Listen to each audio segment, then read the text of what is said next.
This is John Kelty, and Oh, the there only he thing is. I wanted to add was that we were here at the last meeting, and as Rick had pointed out, there was a snafu with respect to notice to butters. The additional butters were given certified letters of tonight's meeting, and after that meeting, we did get a second review from the Public Services Department in which they did ask for the construction contingency plan for excavation, in which Rick has indicated we did submit. Only submitted that as of today. However, it is very brief, very straightforward, covers all the bases with respect to what would be the efforts undertaken if there was some damage done to to this culvert. And I believe that puts us in a position of satisfying at least public services and Lucia's comments made during the last couple of weeks. And we're happy, as Rick says, we're happy to answer questions that you may have. Uh, I had a couple of questions. I was looking at the drawings and the proximity of that 60-inch drain pipe to the corner of the foundation is really close. It's only, you've only About got 3 feet. 3 feet, so you're gonna be digging a full-foot trench to put a frost wall in. You're gonna need a trench at least 36 inches wide. So I can't see how you're not going to expose that drain pipe. And so it seems really close, and I'm really concerned about that taking the necessary steps to ensure that it can't get damaged. And if you could zoom in on that detail that you just put up, the one on the right. Um, um, What have I done here? Hold on a second. it looks like there's only about 18 inches of cover over that pipe. Am I looking at the grades correctly? Could you zoom in on that section, east wall detail? Yep, I sure can. 35. Yeah, there's only a foot, maybe a foot and a half of cover over that pipe, according to that. And it's 3 feet from the foundation. So now you got wheel loads, truckloads, that I mean, it's probably an H20 loading concrete pipe, but it's the vibration and so forth around that. I just concerned about that once the project starts and there's a lot of traffic, whether or not the vibration could pose a problem to that pipe.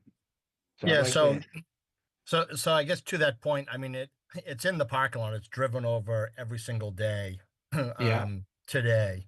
The machinery that'll be in there will be primarily track machinery, which will have a much less load on that pipe than the cars and trucks that drive up and down those aisles do today. But the contractor, the good news here is, oftentimes when we do these projects, we don't have the contractor picked yet. So yeah, we don't know exactly what the means and methods are going to be. In this particular case, CM&B has already been chosen as the general contractor. They were the ones that prepared the contingency plan for working near the culvert. They're well aware of the culvert's proximity. It is in very good shape. It looks to be, I actually inspected it myself. It looks to be as good as the day that it was put in. They will be hand digging to find the edge of that culvert and flagging that culvert and making sure that it's completely protected. And they understand that if there's any damage to that culvert, they're required to take care of it. We have survey data. We know where the culvert is. We know what elevations everything is at. We can check it pre and post development to ensure that it's the same. But once these footings and frost walls are put in, That's going to be backfilled right away. The exposure time is going to be, very small here. And it's really only, as you can see, when we get to near the west wall, we get quite a bit away from it. Yeah. If I It's switch, funny, it's funny on the west Okay. wall, it shows it much deeper.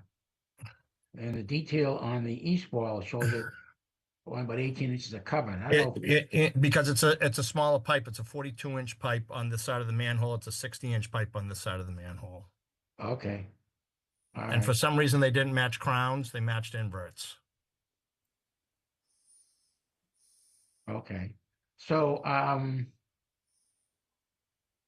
okay, so they must have, you might have a tapered section to get from the 60-inch to the 42-inch. Yeah, it's flowing in this direction. It's flowing obviously Yeah. from the 42 to the 60. Yeah, okay. All right, so I'm seeing that this pipe's gonna be exposed during construction. I can't see how you're not gonna put a footing in Yeah, and, it's really going to be this part of it here. yeah, It's it's really just a just this corner. corner that's going to expose it. That's correct. And, yeah, and the good part about the site plan is once um, your building foundation is installed, you have a planting area coming off the building and around the corner.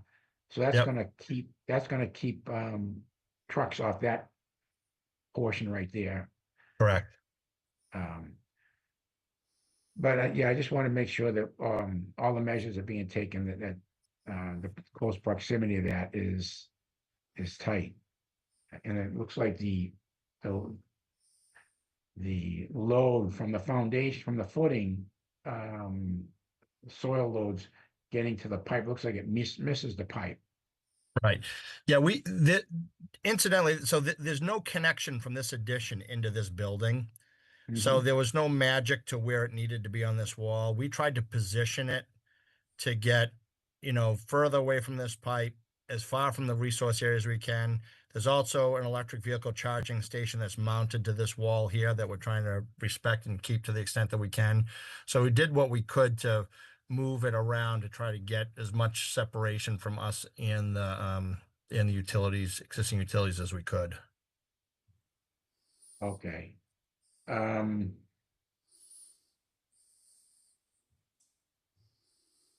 so I'm not sure,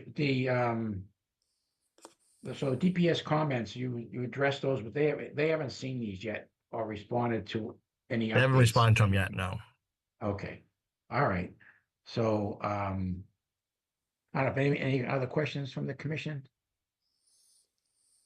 To ask you a question regarding, just regarding the culvert. It seems like, you said that the west flows into the east. It seems like it would flow down, doesn't it, Rick? Wouldn't it go all to the wetlands? I don't understand the flow. No, it actually flows out of the wetlands. It flows Oh, in this direction and out of goes the wetlands. up here into this intermittent stream and or not intermittent stream, this open ditch and towards 114. Oh, so it connects the two. I Correct. see. Correct. So what's the west culvert for? Is it kind of draining something? Draining a drainage? It's actually, if we look at the big picture here, maybe this is a better way of doing it. So this wetland drains, this wetland drains, and then it discharges into this open channel over here. And then it looks like it I goes through a see. head wall over here. Oh, yeah. So all that is underneath. Okay. Thank you. I understand a little bit better now. Yep. Okay, Through the chair. So yes, I assume there's going to be like preparation of cars for customers to be taken home. They'll be washed. They'll be prepared and washed.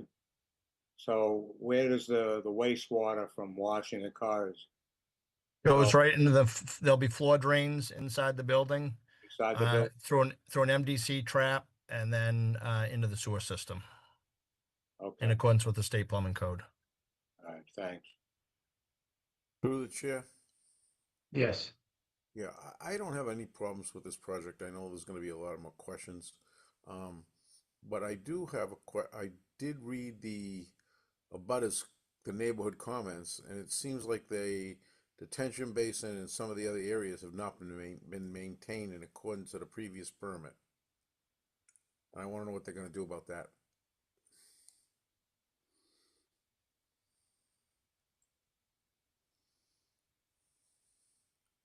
Yeah, I don't have that.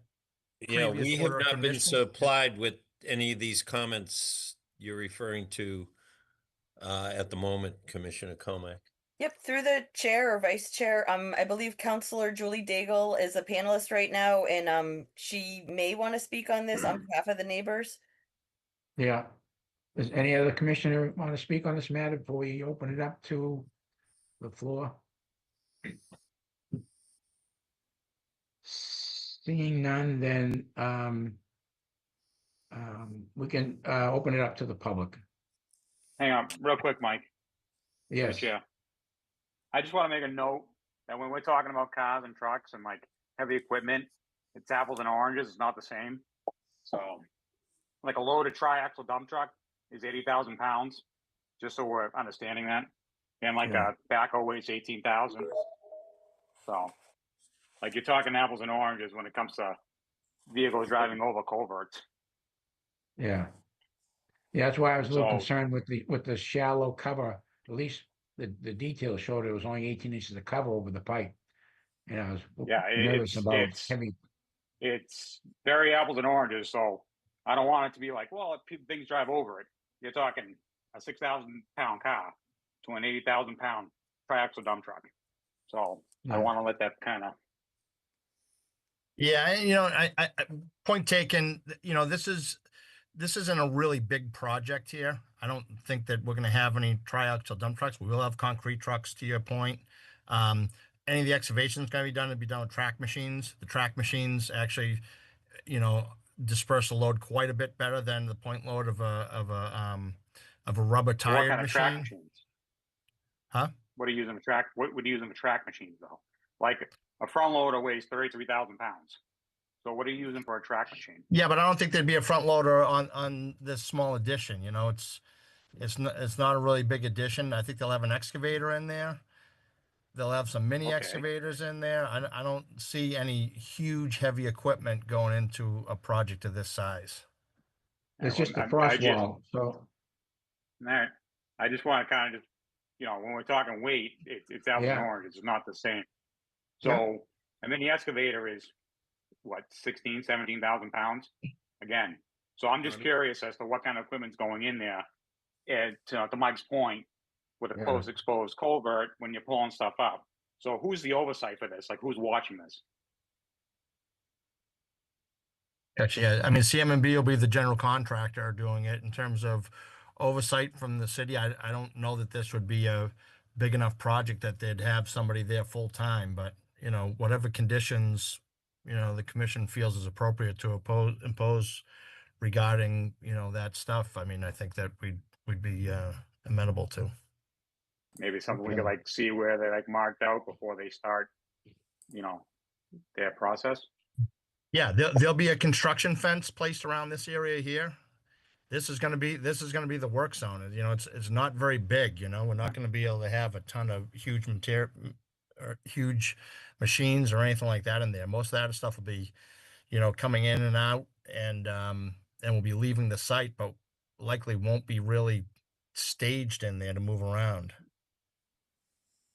I was just, like I said, yeah, go ahead, Lucia, sorry. I think I just saw someone is there a person named Joseph Flack involved? Yeah, Can he's I- with CM, he's with All right, I'm CMMB. gonna. I think Yep. I'm gonna promote him then. Sorry to interrupt, guys.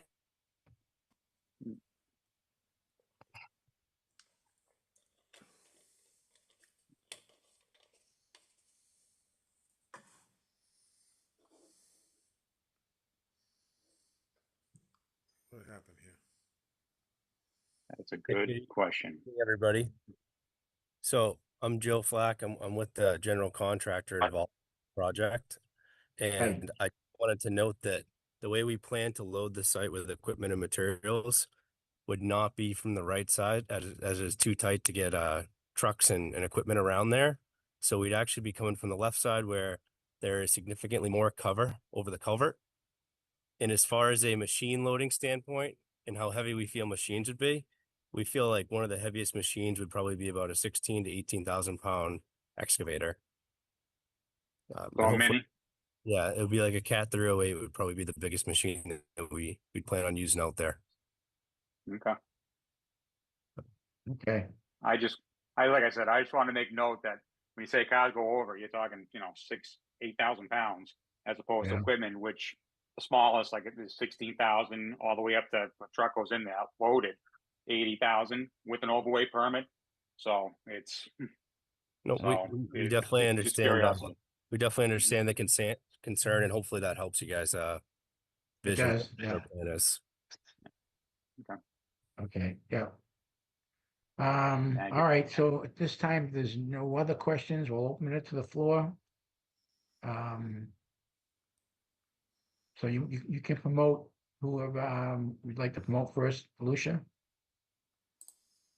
Probably Julie. Yes, Julie has been promoted to a panelist, so she should be able to unmute herself. Okay, Good evening, commissioners. hi, Uh, Julie. Good evening. First of all, I want to apologize for the loss of your chairman, Stuart. He was a great guy. Thank you. So I'm sorry. I know we will all miss him dearly. So I am here to speak as not only the Ward 4 counselor, but on behalf of many of the abutters who would be happy to come in person, but remotely with Zoom, we thought it would be easier just for me to read a joint statement from them and signed by them. So bear with me. It's about, maybe you have it in your packet. It's about 11 or 12 paragraphs. So feel free to stop me anytime if you need to. Otherwise, I'm going to read through it. And then I just have a couple brief comments of my own. Okay, Excuse me. And I'll put myself on video after, but I'm squinting and I don't want you to see that. So here we go from the neighbors. We are neighborhood abutters to the property at 252 Andover Street, the Audi dealership car storage lot, and we have many concerns about the 6 bay additions to be added to the concrete slab on the lot. First, we want to be sure that since there are 2 special permits attached to this property upon its development in 2015-16, that these special permits and other orders of conditions set up by DEP and City Council are both attached to these plans as well. They are registered with the deed of this property and are supposed to continue with each new construction and any new owners. Since this site contains bordering vegetation wetland resources to the west, east, and south of the existing lot, with a replicated wetland site on the western part of the property adjacent to the Richardson Road abutters, this should require that stormwater and drainage studies be done to be sure that these resource areas, as well as the underground rivers, culverts, and drainage structures built on the west side of the property, will not be affected in any way by this new construction.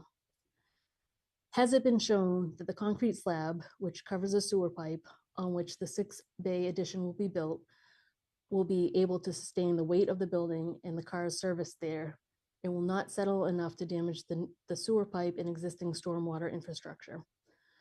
We would think that would be a big risk of draining sewage into bordering wetlands, underground rivers, and eventually out to the Waters River, which this all connects to under Route 114 and into Danvers.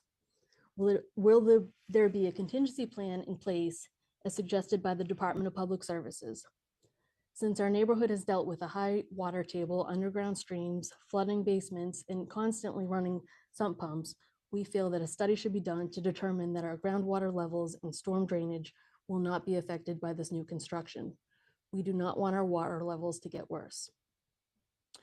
There was a drainage system built into the area of the replicated wetlands at the time of this original construction in an attempt to alleviate the neighborhood flooding issues once the clearing of all the trees and leveling of the hill was done to accommodate the car storage parking lot.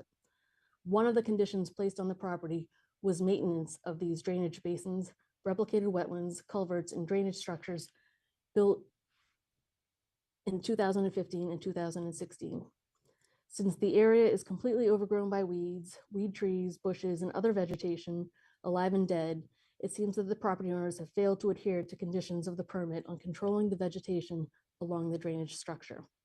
This overgrowth of vegetation can result in obstructing drainage flow into the drainage swales and contribute to the raising of the water tables in critical areas. When this happens, the risk of residential basement flooding becomes a reality. We want to know if this maintenance of these areas has continued every year, and if reports of the functioning of these basins and stormwater structures have been given to the city or DEP as required. We want to be assured that any issues on the drainage system under and around the concrete slab side of the lot would not result in an overload of the systems on the side of the lot closest to the neighborhood and abutters. There has been no landscape maintenance in over 7 years, aside from one morning in May when complaints to a city councilor at large resulted in them cutting back some of the weeds and trees growing through the fence at the Alex Vitale Park. The original plans had called for pine trees being planted along the stockade fence and landscaping between these trees and black metal fence that borders the property closest to the abutters' homes. The first set of trees mostly died, and they were replaced by another set, of which many have died as well. There have been several of the very large older trees that have died and fallen or lost limbs during windstorms, causing fence damage to the black metal fence and also neighbors' fencing. There is a huge willow that loses big branches in windstorms, which fall dangerously close to neighboring fence and homes. One huge maple lost some tree-sized limbs and has a big crack in one of its trunks. All the dead tree debris remain there, along with dead vegetation and huge weeds that grow up through it and through the black metal fencing into abutters' yards. In the Alex Vitale Park, where they are constantly spreading. And some neighbors have commented that it looks like a dump. The landscaped area that we were promised in this bordering area between the stockade fence lining the parking lot and the metal border fence has never happened. Maintenance and tree work needs to be done, especially with hurricane season approaching.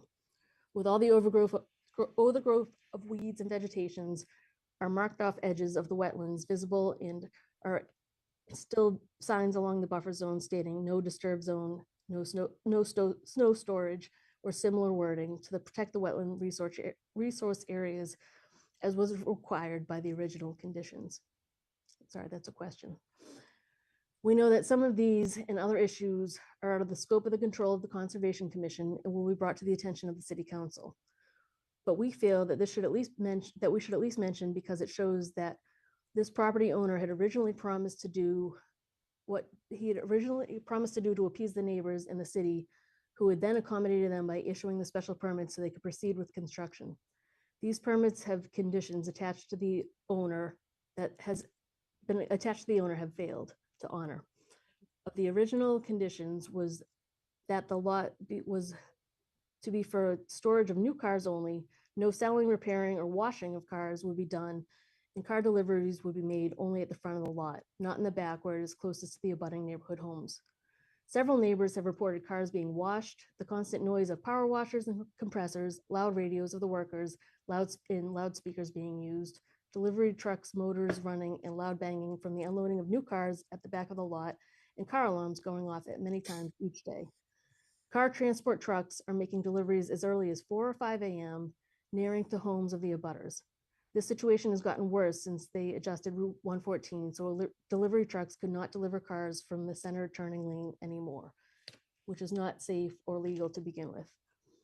Lighting and noise restrictions were put in place, as was not to be a 24-hour business operation. Lights to be dimmed at night. With all the complaints listed above by the neighborhood, it is apparent that these conditions have been ignored as well. Most importantly, the wetland and drainage areas do not look like they have been maintained, and landscaping and pruning and tree care has been ignored. The drainage structures of a design that needs to be maintained at a frequency that will keep up with vegetation completely removed to make them function properly. From the looks of the area, this has never been done. We hope that the Conservation Commission will require that the appropriate wetland and stormwater drainage studies be done, and will demand proof that the building over the sewer line will not affect the line to the point of the damaging it causes leakage into the protected wetland resource area and underground rivers that eventually run into the Waters River or cause any problems with drainage swale installed on the west side of the property closest to the abutting neighborhood.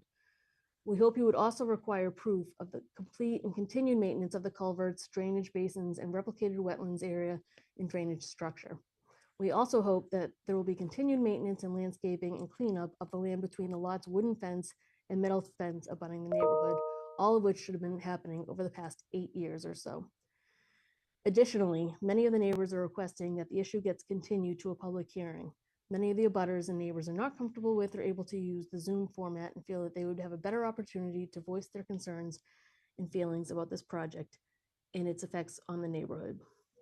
Signed by at least the following neighbors. The list has continued to grow, and I would like to thank Carmela Henry, who has organized this effort and put this all together. So first signed by Richard and Carmela Henry of 2 Richardson Road, Sandy and Brad Haskell of 6 Richardson Road, Patty and Ed Nizwintowski of 1 Richardson Road, Peter and Elaine Hupkin-Netko at 6 Mount Pleasant Drive, Maria and Robert Catalano at 3 Stewart Road, Charles and Maureen Caldes at 4 Richardson Road, Liz and Dana Milne at 8 Richardson Road, Lucy Reagan of 7 Richardson Road, Elizabeth and Stephen Johns at 10 Hog Hill Road, and Annetta and Damian LeCount at 10A Hog Hill Road. That is the letter from the abutters. Oh, thank you, Julie. Sorry for the stumbling. That's No. no problem. All right. So I'm assuming that the neighbors still going to speak. You kind of covered their concerns in a great summary. It'd be helpful to us. We do have a large meeting tonight, and if one of the, any of the neighbors do want to speak, certainly they have the right to, but I think we got your message, and I think we're gonna act on that and look to get some answers.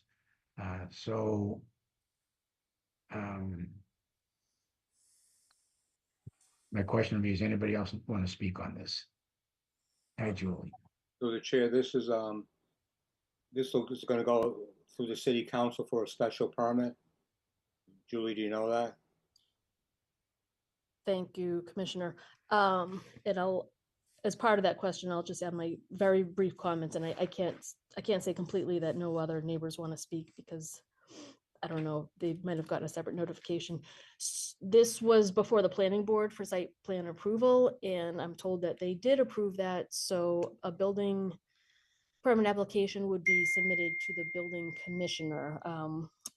When this came before your commission in June, prior to that, I reached out to the commissioner to see if this would go before the city council to affect their special permit. And it wasn't until about a week and a half ago that he said it's not until they apply for the permit that he will make a determination if it affects their special permit based on the application. So unfortunately, I am not 100% clear if this comes before the city council or not, if it affects their special permit. So I don't know that the council will have control to amend any of these. I don't know if the attorney representing has more of an opinion, and then my only other things I'll just throw in so you guys can be done with me is that I did hear there were some amended plans sent in today. I don't know if it was just the revised erosion control plan, but okay, if it was just that, I had concerns because if the neighbors were notified and the abutters were notified and the plans changed significantly, I think it would be fair to notify them. My other concerns is if we've received the DPS comments yet, and if we haven't, I think this might be premature to vote on. And those, if this does come before the council, then obviously that's a different story. Yeah. But I think the neighbors, I thank them for doing this concisely, and they are That was a concerned. This is before my time, but they've had a longer history way before my time on the property. So I appreciate them filling me in and advocating for what their concerns were. And that's it for me for now. Thank you. We're still waiting to hear back from DEP, from DPS on some of this updated information. And I'm certainly going to request that the written comments that you presented tonight, those get sent also to DPS to let them know how this business has conducted themselves over the last 8 years under special permits. And, you want to be able to trust our businesses, but it sounds like maybe there's been a lack of maintenance, some of these things, and they probably need to be addressed. So I'd like those comments to go to DPS for them to look at and see if some of that stuff needs to be done concurrent with this project. So we're not going to vote on this tonight. We're going to be continuing this to our next meeting, and I hope that DPS gets to review those very well-written notes of the site conditions and the lack of maintenance of, and because this is a sensitive area, there's a lot of water traveling between drainage and wetlands. We had some big projects in that area over the years, and it wasn't easy. So these things require maintenance, and I want to see that those things are addressed. Thank you. Mr. Chair, Yes. I do believe that I represented Audi in their rental arm, and I obtained a special permit for the rental portion only. I believe that the car dealership was a matter of right. I don't recall there being a special permit that would have been done by Attorney Vonsalitis, I believe, at that time. But I know that the matter was before the city council, in as much as there was a zone change for some of this additional storage area.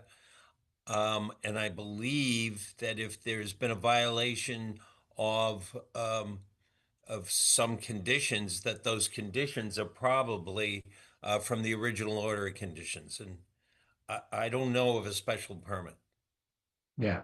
Well, those except for my conditions. rental, which really had no conditions of any. Yeah. But the conditions stay with the property. So Yes, they do. yeah. So the property owner needs to, he should be aware of what his duties are to maintain these BMPs. And if they're not being maintained, then how can we trust them? So DPS needs to read those notes, and I'd like to hear back from the property owner. I know this is a separate project, but it's the same property, and we want to make sure that this stuff is talked about, addressed, and what the solution is going to be. For the chair, Mike, too, if I could speak, Yes. not to, Group One has their own facility department, I believe, correct? I would assume so. I don't know the answer to that, though. So shouldn't they be involved as far as what they're gonna do once this project is done? Like, shouldn't somebody from facilities or their property management come and speak as well, as far as how they're gonna move forward once this is all done with maintaining? Yeah, absolutely. I mean, this is the first we've heard of this, so we'll get a hold of those original order conditions and go meet with the appropriate people in there and make sure that they're aware of them. See if there was any maintenance done, make sure that, there's a belief that they're not doing the maintenance, and make sure that it gets done the way it's supposed to get done. But you're right, Excellent. they should be big enough that they have a group that handles that sort of thing. And maybe we just need to make sure that they're educated correctly here. Excellent. Much Yeah, 'cause appreciated. Yeah, So, if there Through is through no the chair, just real Yes. quickly, if they have been doing their maintenance, could they please email me the maintenance reports over like the last 10 years, I think at this point, 8 years. I think it went online maybe in 2017, maybe 2019 actually. So maybe the last 6 years.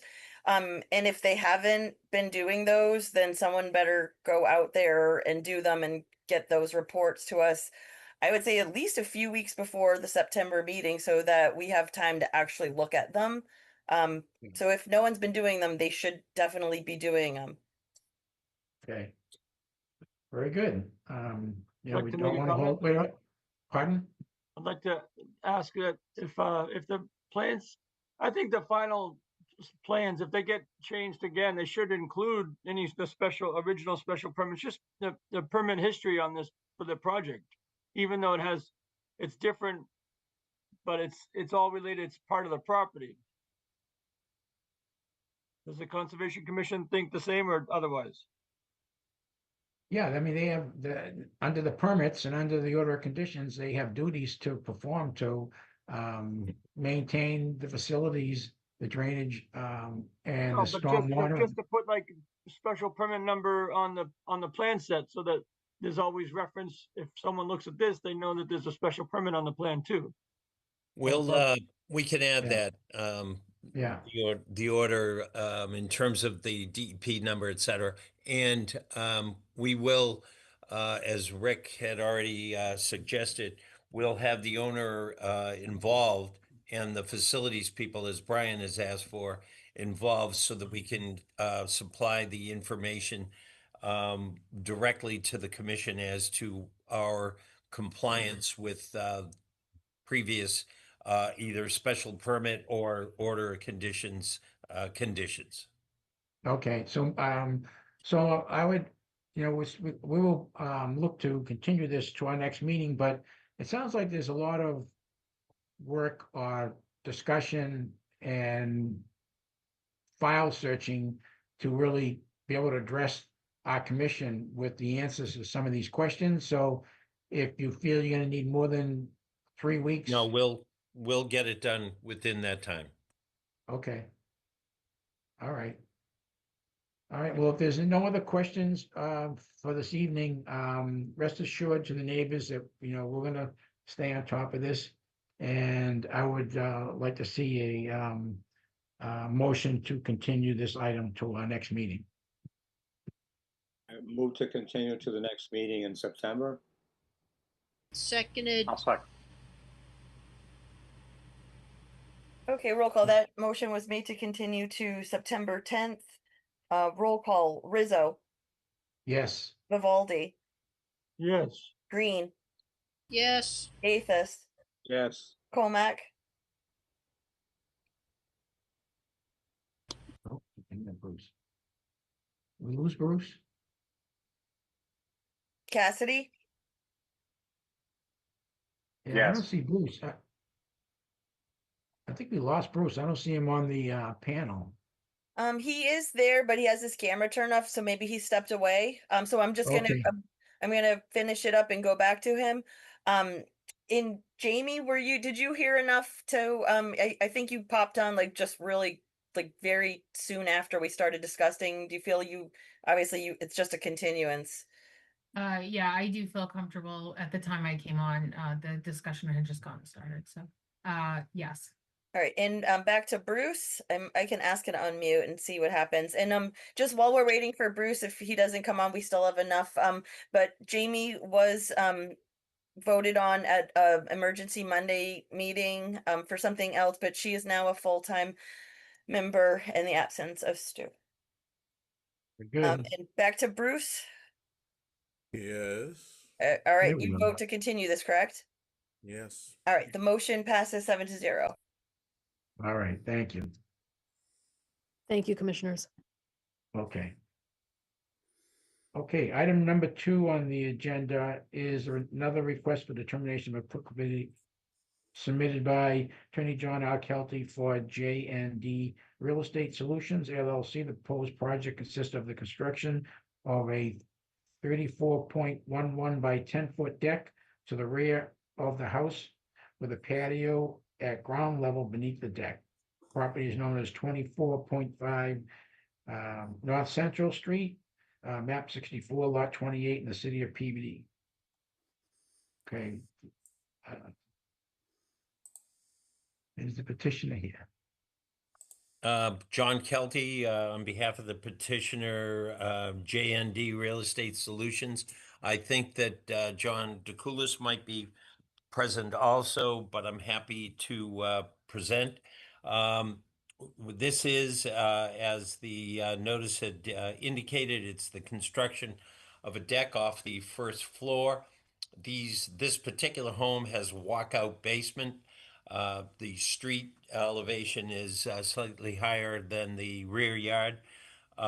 We're constructing a deck which is 34 by 10 it'll be 7 feet off the ground, providing clearance is 7 feet. And the goal is to develop a patio, same size as the deck beneath the deck. All of the activity is within the bylaw jurisdiction. We filed a plan during the waiting period that between when we filed and gave notice and were about to present this evening. There was some activity that took place that has been discontinued.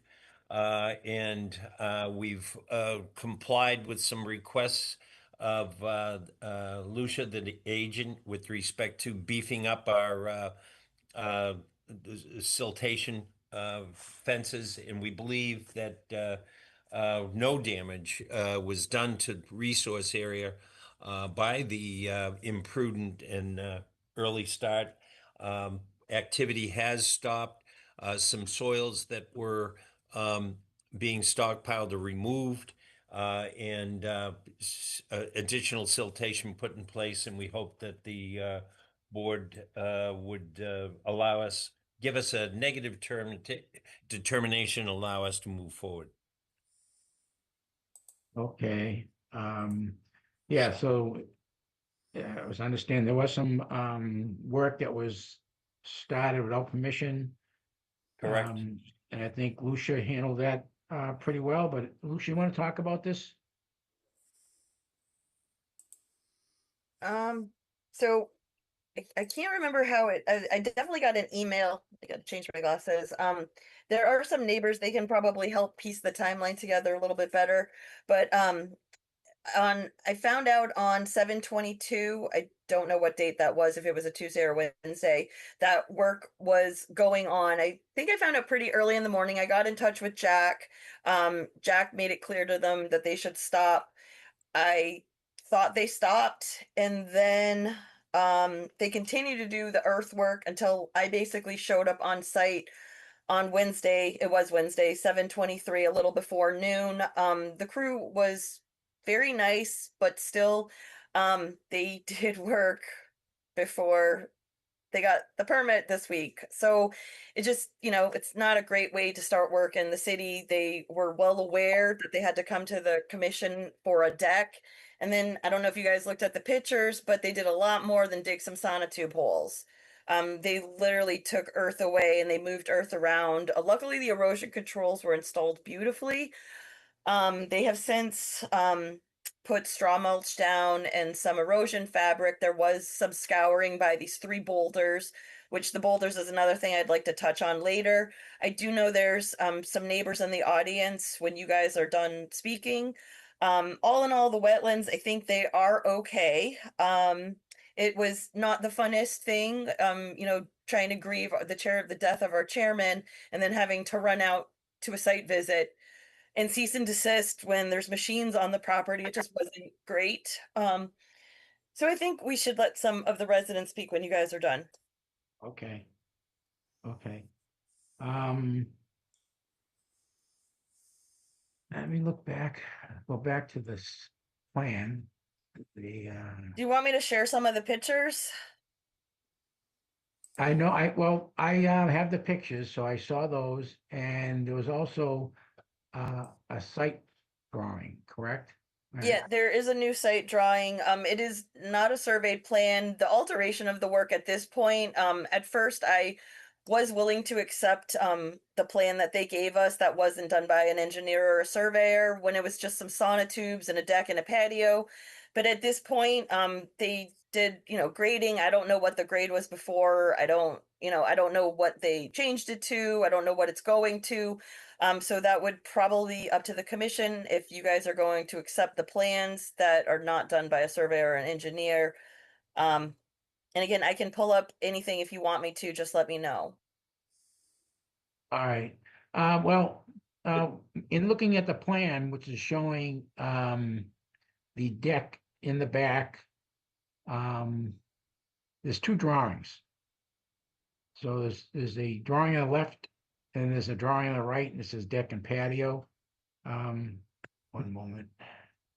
You want to just pull them up, Lucia? Yeah, Sure, give me a second. Do you want the plan, right? The revised plan? right, because there's a revised plan, and then it shows the area on the right about, the grass and a driveway, and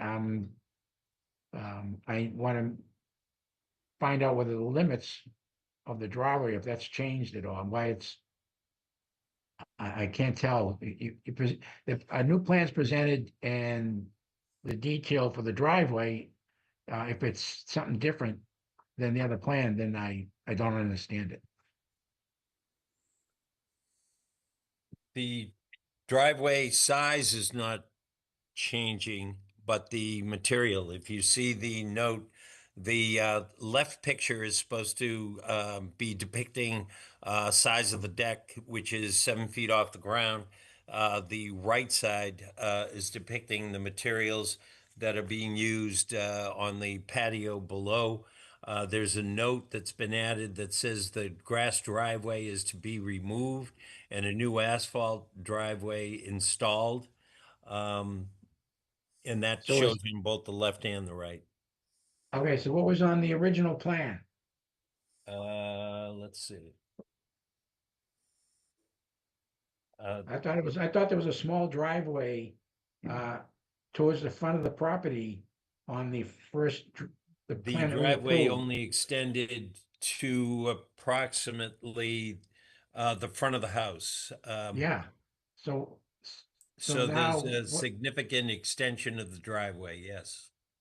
yeah, well, I think that needs to be addressed for runoff and storm and,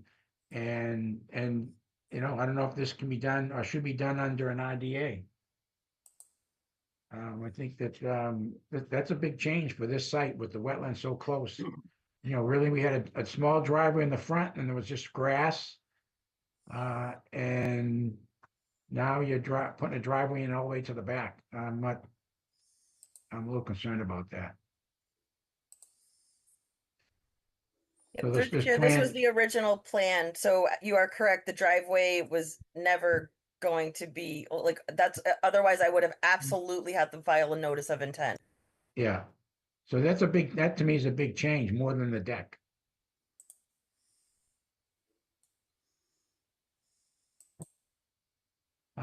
So, Why don't- any other, I think Any that Lucia indicated there are some neighbors. Why don't we hear from the neighbors and certainly.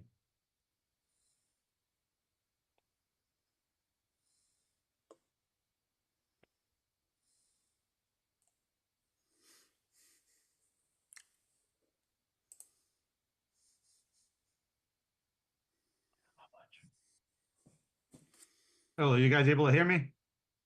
Yeah, Hi, my name is Paul Stevens, 24 North Central Street. Hello. Sorry for everybody's loss. thank you.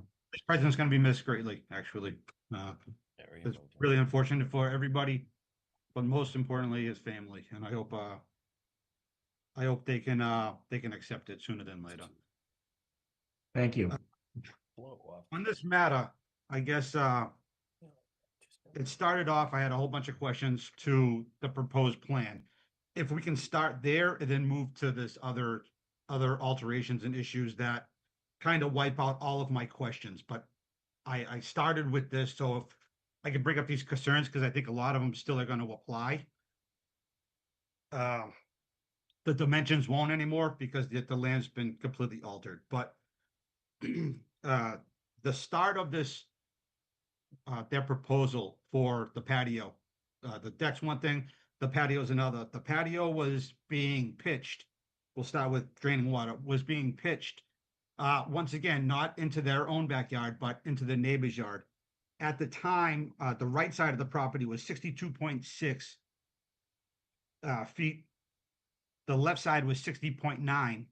All the water is going to run down the driveway, which they've made worse.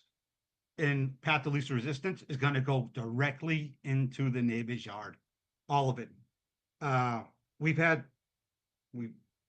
Last time we had this meeting, the time before that we had the meeting, it was the same thing. They were constantly trying to move the water off of their land into the neighbor's yard. Nothing was going to stay on their own land. And that didn't change. If anything, it's gotten a lot worse. I don't know if you've seen pictures, but it's gotten a lot worse. In being there in person, it's a lot worse than even the pictures. So the right side of the property with the slope, blah, blah, blah. I had questions about patio, the supplies. What do they use for bricks? What are they using for, the ground under it? Is it going to be sand? Is it going to be something with a water barrier, which is another concern? If that portion of the wetland, of the buffer zone isn't participating in the natural processes, it kind of defeats the purpose of having a buffer zone in the first place. Obviously we need evaporation back there. The land that back there now, they had a nice grass and everything. They haven't maintained anything, which it's their property. If they don't want to do it, it's their property. But at the point of where they're altering land, it should become really essential knowing that that buffer zone is still participating in the natural processes of evaporation and sediment, acting as a sediment catch, stuff like that. And then I'll go to the new issue that kind of has arose. If you bear with me for 1 second, I got to pull this up.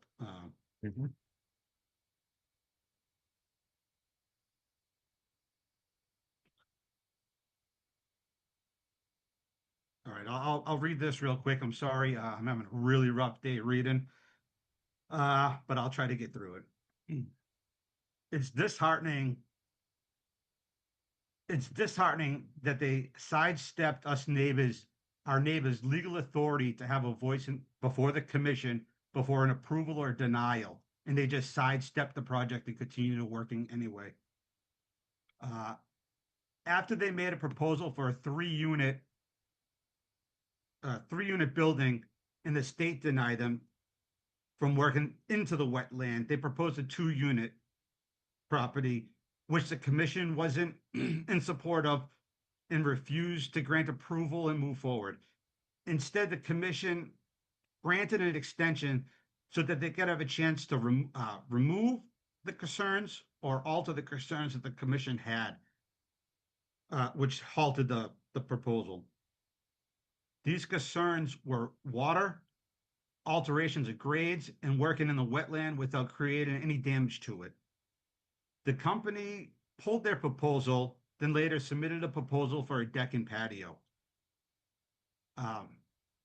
My point is, they were well aware of the concerns the neighbors had and the commission had, and they disregarded both of us. And they did the work anyway. I'd probably say they did a good 75% of what they needed to do before they completed the process. Not only did the company not get approved through the processes that they knew that they were supposed to, but they kept working even after they were told to stop. They were told by their lawyer to stop working, and they continued to work.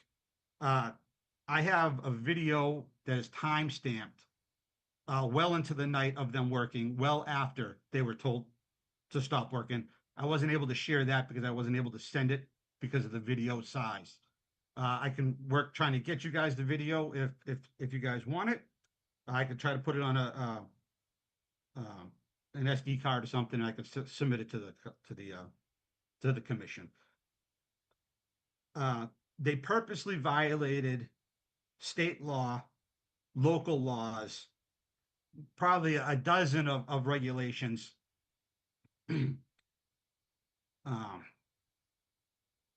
By just sidestepping the whole process. And they knew they were sidestepping the whole process because they were told not to do it, and they continued. The whole process, they were well aware of what our concerns were. Our concerns were always water. Our concerns was always the direction of the flow of water, the direction of the water that is going to damage somebody else's property. And instead of trying to work through the process with the commission, with the neighbors, all they did was try to put profits ahead of the people that are going to deal with their problem. They're trying to push as much water off the property so they can make the most profit off of that property. And I think that does a great disservice to the people that are already here, the people that their property is going to be affected by this. All of our property value shouldn't go down. Our resale value shouldn't go down because they want to add their problem onto our land. I said this, it's probably been 18 years ago since that property there's been owners trying to develop on that property and stuff like that. All three properties share the same problem. We're in a bowl. And we all accept that throughout a great portion of the year, kind of the majority of the portion of the year now, we're going to have wet soil. Once one of those people take away their portion of the wetland, we're going to obviously deal with that portion. So what everybody does, 1/3 of their property gone. Now two of us are going to have to deal with half of our property gone.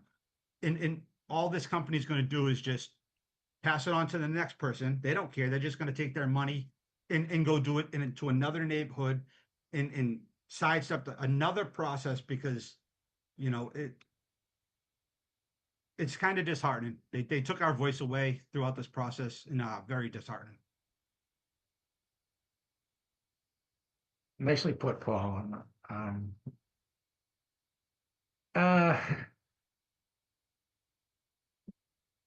Yeah, I just don't, how this got to where we are today. I mean, Could I speak to about what they've done through what I was able to see? They altered the driveway. They took from the front to the back. The driveway is a long giant slope, no vegetation on it anymore. To the right side of the property, that is all been sloped. They put grass seed or something on it now, hay to stop erosion after Lucia told them to do something about it. Across the back where the sonotubes were going to be, that's all been dug up. So I'm assuming that they're going to put crushed stone in there to make a giant French drain. On the left side of the property, they've already put drainage in there, running it down back into. I'm assuming that's going to be this giant leach field.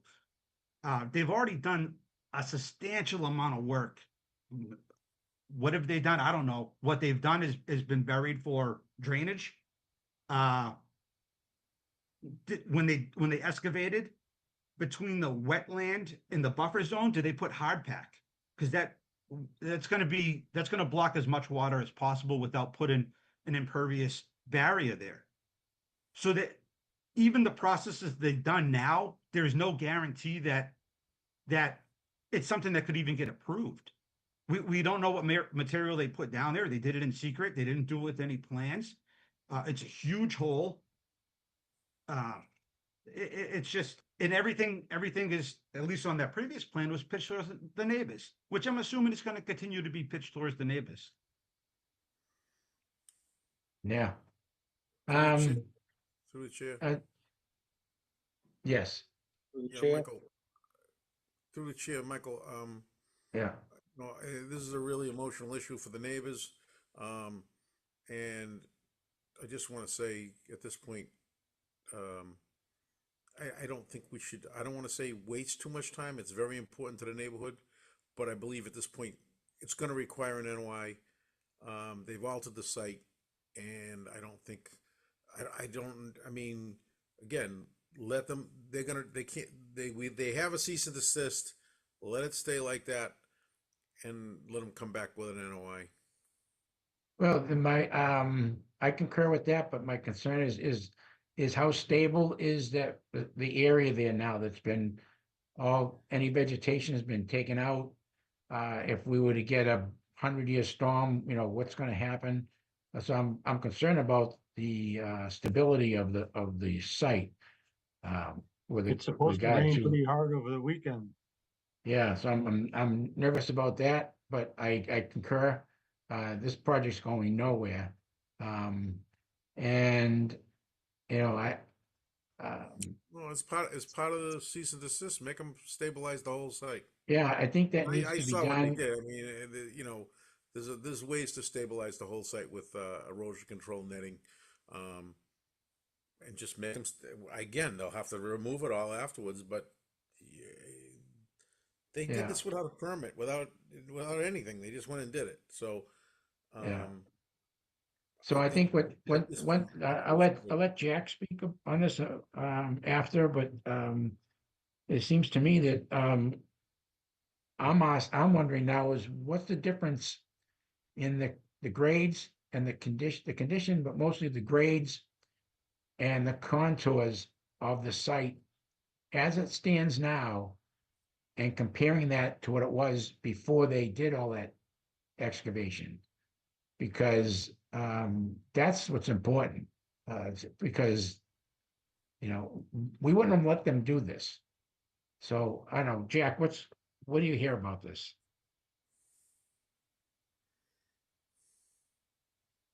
I'm hearing negative determination with cease and desist, make an order to stabilize the bank and file an NOI with a fully engineered plan. exactly. Because you're gonna need Okay. stormwater, you're gonna need the elevation change, your Yeah. flow. So now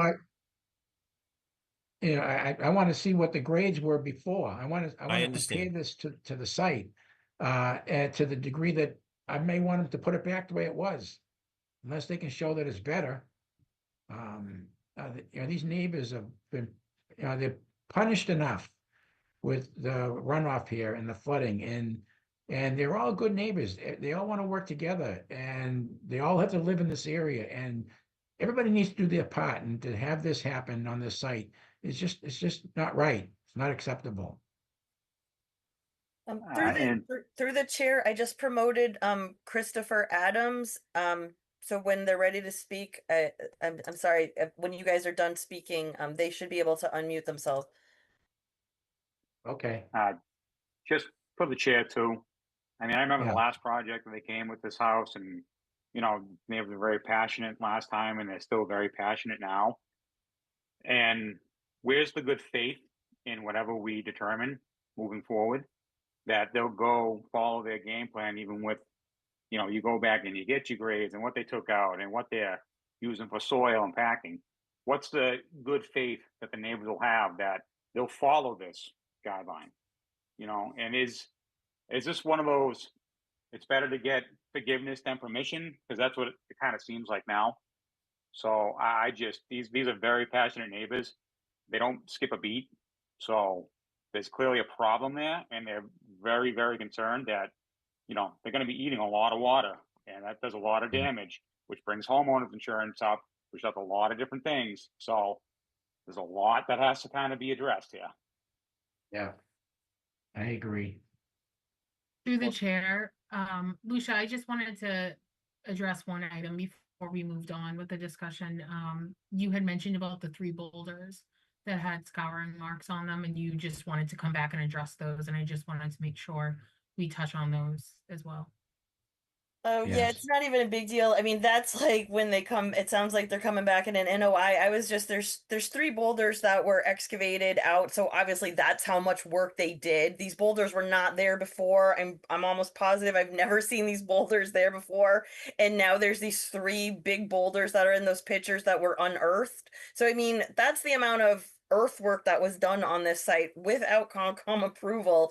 It's just almost mind-boggling that it happened, knowing that they were coming this week. It's just like I just don't understand, and I feel crazy at this point because I know I got an email from both the property owner and Attorney Kilty saying that they were stopping on Tuesday, and then I found out Wednesday morning. But anyway, that's for like when they do come with the NOI. I do think. Thank you though, Jamie, there for thinking of me. I do think Christopher Adams has been promoted. So if they want, I definitely don't want to take away from the time of the neighbors. Okay. Yeah. Hello. Yes. Hi, my name is Chris Adams. I live at 26 North Central. So the grading, it sounds like you guys are aware of that, but I do know I was home on the Tuesday and Wednesday that they were doing the work, and it was 4 full dump trucks full of earth that they removed, which me and my daughter were amazed. I just wanted to, the only thing I've been communicating with the owners of that property or the people doing the work. and their goal is to sell it as a 2 unit. So that's why they needed to extend the driveway, and that's why they need a deck and a patio. I believe they put a bathroom and a kitchen in the basement, so then they could sell it specifically as such, either a split level or a 2 unit. But I don't know if that's news to you guys. I just figured I'd explain that because that's the reason for the long driveway. I see. Through the I chair. see.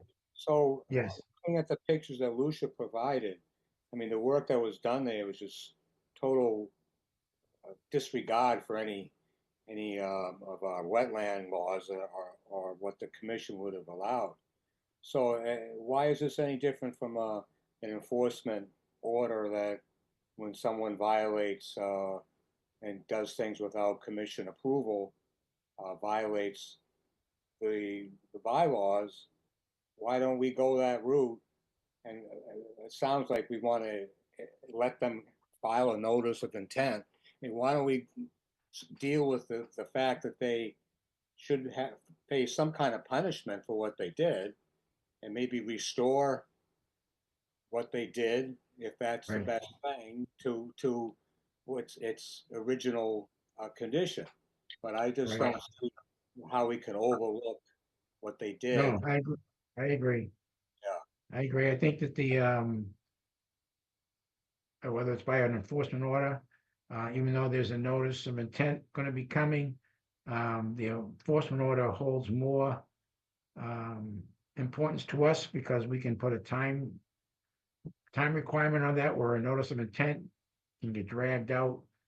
I think that we probably need an enforcement order and we can talk about this on another night, but I think the enforcement order needs to stabilize the site, whatever needs to be done. Maybe we need to get a wetland scientist over there to address this at their cost, or stabilizing the site. And then from there, I would like to see the engineering such that we can see the comparison between what the grades were then and what they are now, and how that gets addressed and corrected. And then the driveway, that's another matter.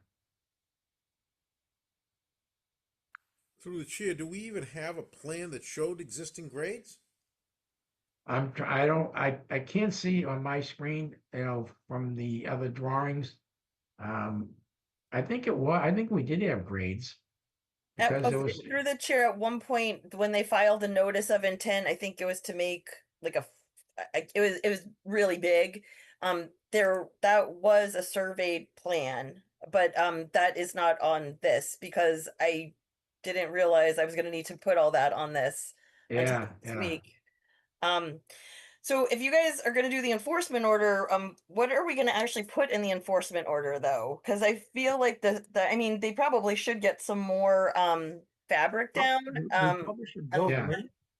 But I mean, so I need you guys to guide me on what you want in the enforcement order. I mean, at this point, the enforcement order is not even going to get drafted until Monday. So if you guys have some guidelines for them to do, well, does the site look like? What? Does the site look like the photos we're looking at tonight, or has something's been done to stabilize those grades and that soil currently? I can check on the OneDrive. It looks like there was some erosion mats installed for some areas, but not the entire property.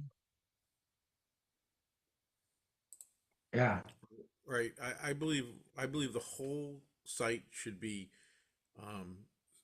and again, hydro seeding is going to do nothing in a big rain. The disturbed areas. I believe the whole place should be seeded with a just like a highway mix or something that's going to come up quick, and the whole site should have erosion control matting rolled out. Okay. Mind them, they got some. Oh yeah, that's about what that is. Okay, and then Shouldn't we take a vote on it, whether or not we want an enforcement order or not, too?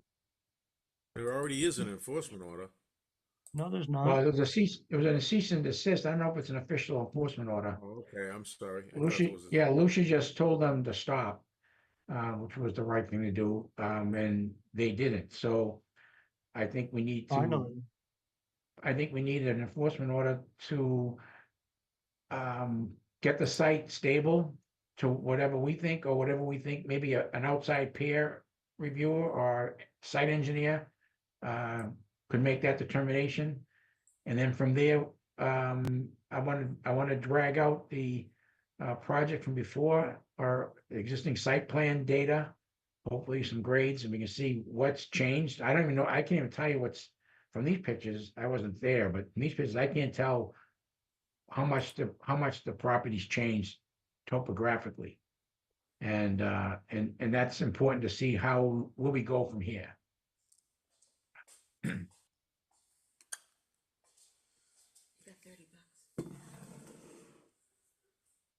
This I mean, picture might show how much they went down. I don't know if you can see that. So I was having issues like going through all the pictures, sharing the screen. This is Yeah. when I was on site. So this is how it looked when I was on site. Now they did put some straw mulch along this side and then the other side, but I don't believe they did anything to this area here except the erosion control line, which is along the wetlands back here.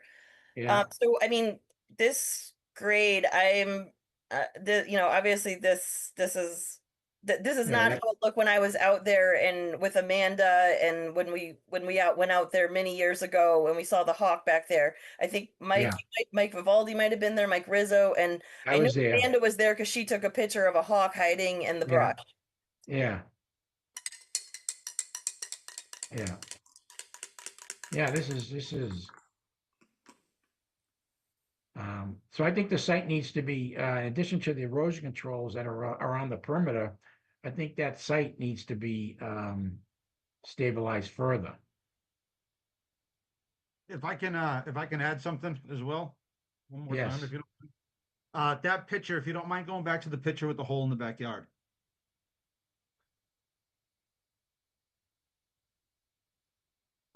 Thank you. So you got that proposed driveway coming down. Obviously, that's been altered. You can see it. Across the hole, obviously that's been altered. This land to the furthest left of the page, south left of the page, it's obviously been altered as well. There's no vegetation on it. There's Right. no loom on it. It's been altered enough where it's following a specific grade. What that grade is, nobody knows. I don't know how far down it is. I don't know how much they added to make that grade in certain areas. And then one more avenue that I would like to say is there are no plans for this. We didn't see any plans. Somebody gave these contractors side plans for them to follow. So they knew, they were well aware that this is what they were going to do. And they, once again, just chose to sidestep the process. Yeah. They have an input, which even if it's just me inputting my thoughts, I would like to see the land go back to what it was, to the original grades before they touch any work. Possibly have an expert in there that can match as close to possible as the soil that came out of there, the layers of soil that came out of there. Go back to what it was, and then you can ask to do it the right way. Because if they get denied for the patio in the future, if they get denied the patio in the porch in the future, then what are they going to have to do? They're going to have to go back to square one and put this stuff all back to where it was anyhow. So Right. I think they should go back to what it was before, do it the right way. And if they get denied, at least we'll have grass, we'll have all that, no risk of erosion. Everything will be back to as close as possible as what it was. Yeah. Through the chair, Lucia, did you take pictures that year we were out there? I did. I would have to, I mean, I can probably go find it. I just don't remember. Can you guys hear me? I'm sorry. Yeah. I would have to go back and I mean, yeah, if you want to give me a couple of minutes, I just got to stop screen sharing. Paul, do you by any chance remember that year here? I do remember that year. I wasn't there. Yeah, give me a back little when bit of Larry time. was- Back when Larry was alive, I'm very aware of what the property was. He was actually a really good neighbor. He was actually a really good guy. He served our country as a good veteran, very patriotic guy, very family loving guy. Unfortunately, he passed away, and these are the consequences of that. And he loved his ducks for some reason. I don't know if anybody else remembers him talking about his ducks, but he loved his ducks. You know what? It was February 29th, 2024 Okay. that we were out there. This is what it used to look like.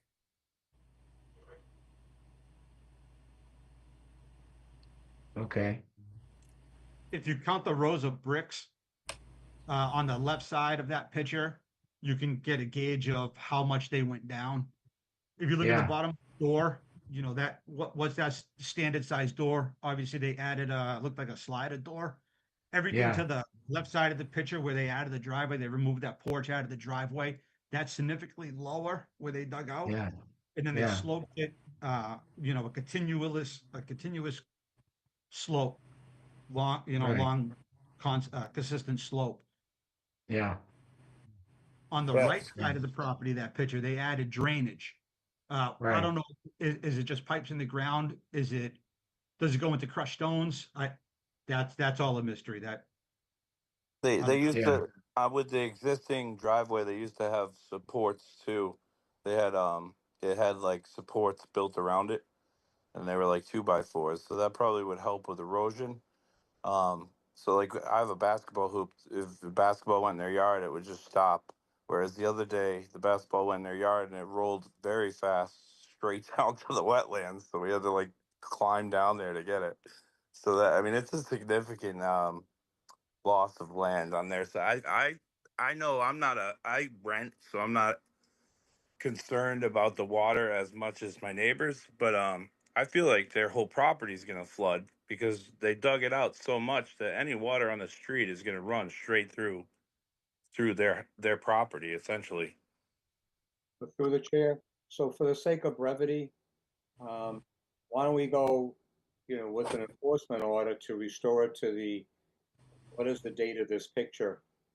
And leave it at that, knowing that it'll probably change, but at least we get the ball rolling and they have to start doing something to restore it to its original condition.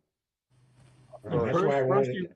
First, If we're coming in, the order makes perfect sense except for the regrade. If we're or restoration, if we're coming in right away with a notice of intent that's fully engineered, showing the original grades which we have from the 2024 Eastern Land Survey, we know what those are, and now we've got to do stormwater management for the driveway changes and any impact on the wetland with respect to whatever earth was removed behind the door or in the rear yard. But to restore it and then come in with a notice, if you don't grant the notice, you could then order that it be put back. Because Yeah. you've got an ongoing enforcement order that's out there. Right. Okay, yeah. We Because, are you also know- we are also going into a wet season. So this erosion control, is it going to even be enough? Especially, are they going to maintain it? Well, that would be part of the order of enforcement or that they're being given. Okay. So this is almost like a replication plan in the sense that we want to stabilize the site, ensure that all this material is not going to end up in the wetland Right. on somebody else's land. And then we want to see the engineering such that compares the ability of the soils and the vegetation to take up water during wet times. When you take that soil away, now you've made a pool, you've taken up the ability to if I use the word upland soils or higher soils to retain moisture and water, and you're taking that away and you got a big hole there now, it's not acceptable. It doesn't work. So we need engineering and data and plans to bring something to us. But in the meantime, we need that stabilized. And if it means putting out, as Bruce mentioned, matting that has seed mix in it that could germinate fairly quickly, but the fabric would hold the soil in place until such time as we get. Does that make sense, Bruce?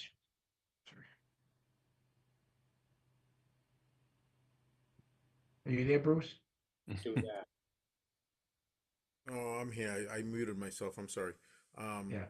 They need to get a seed mix that has, some quick annual rye, and get it up. And what about they make that stuff? It's in a fabric. Does that make more sense? No, it's gonna either way.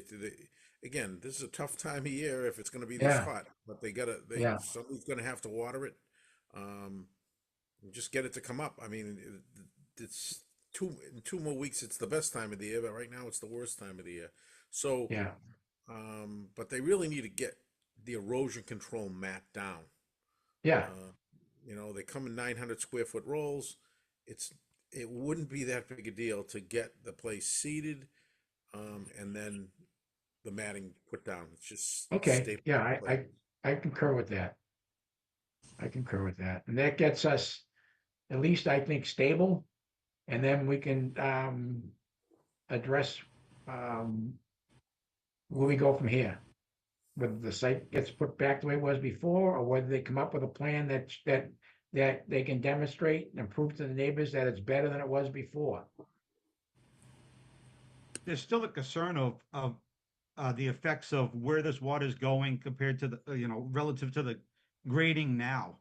What's the water going to do with this current grade?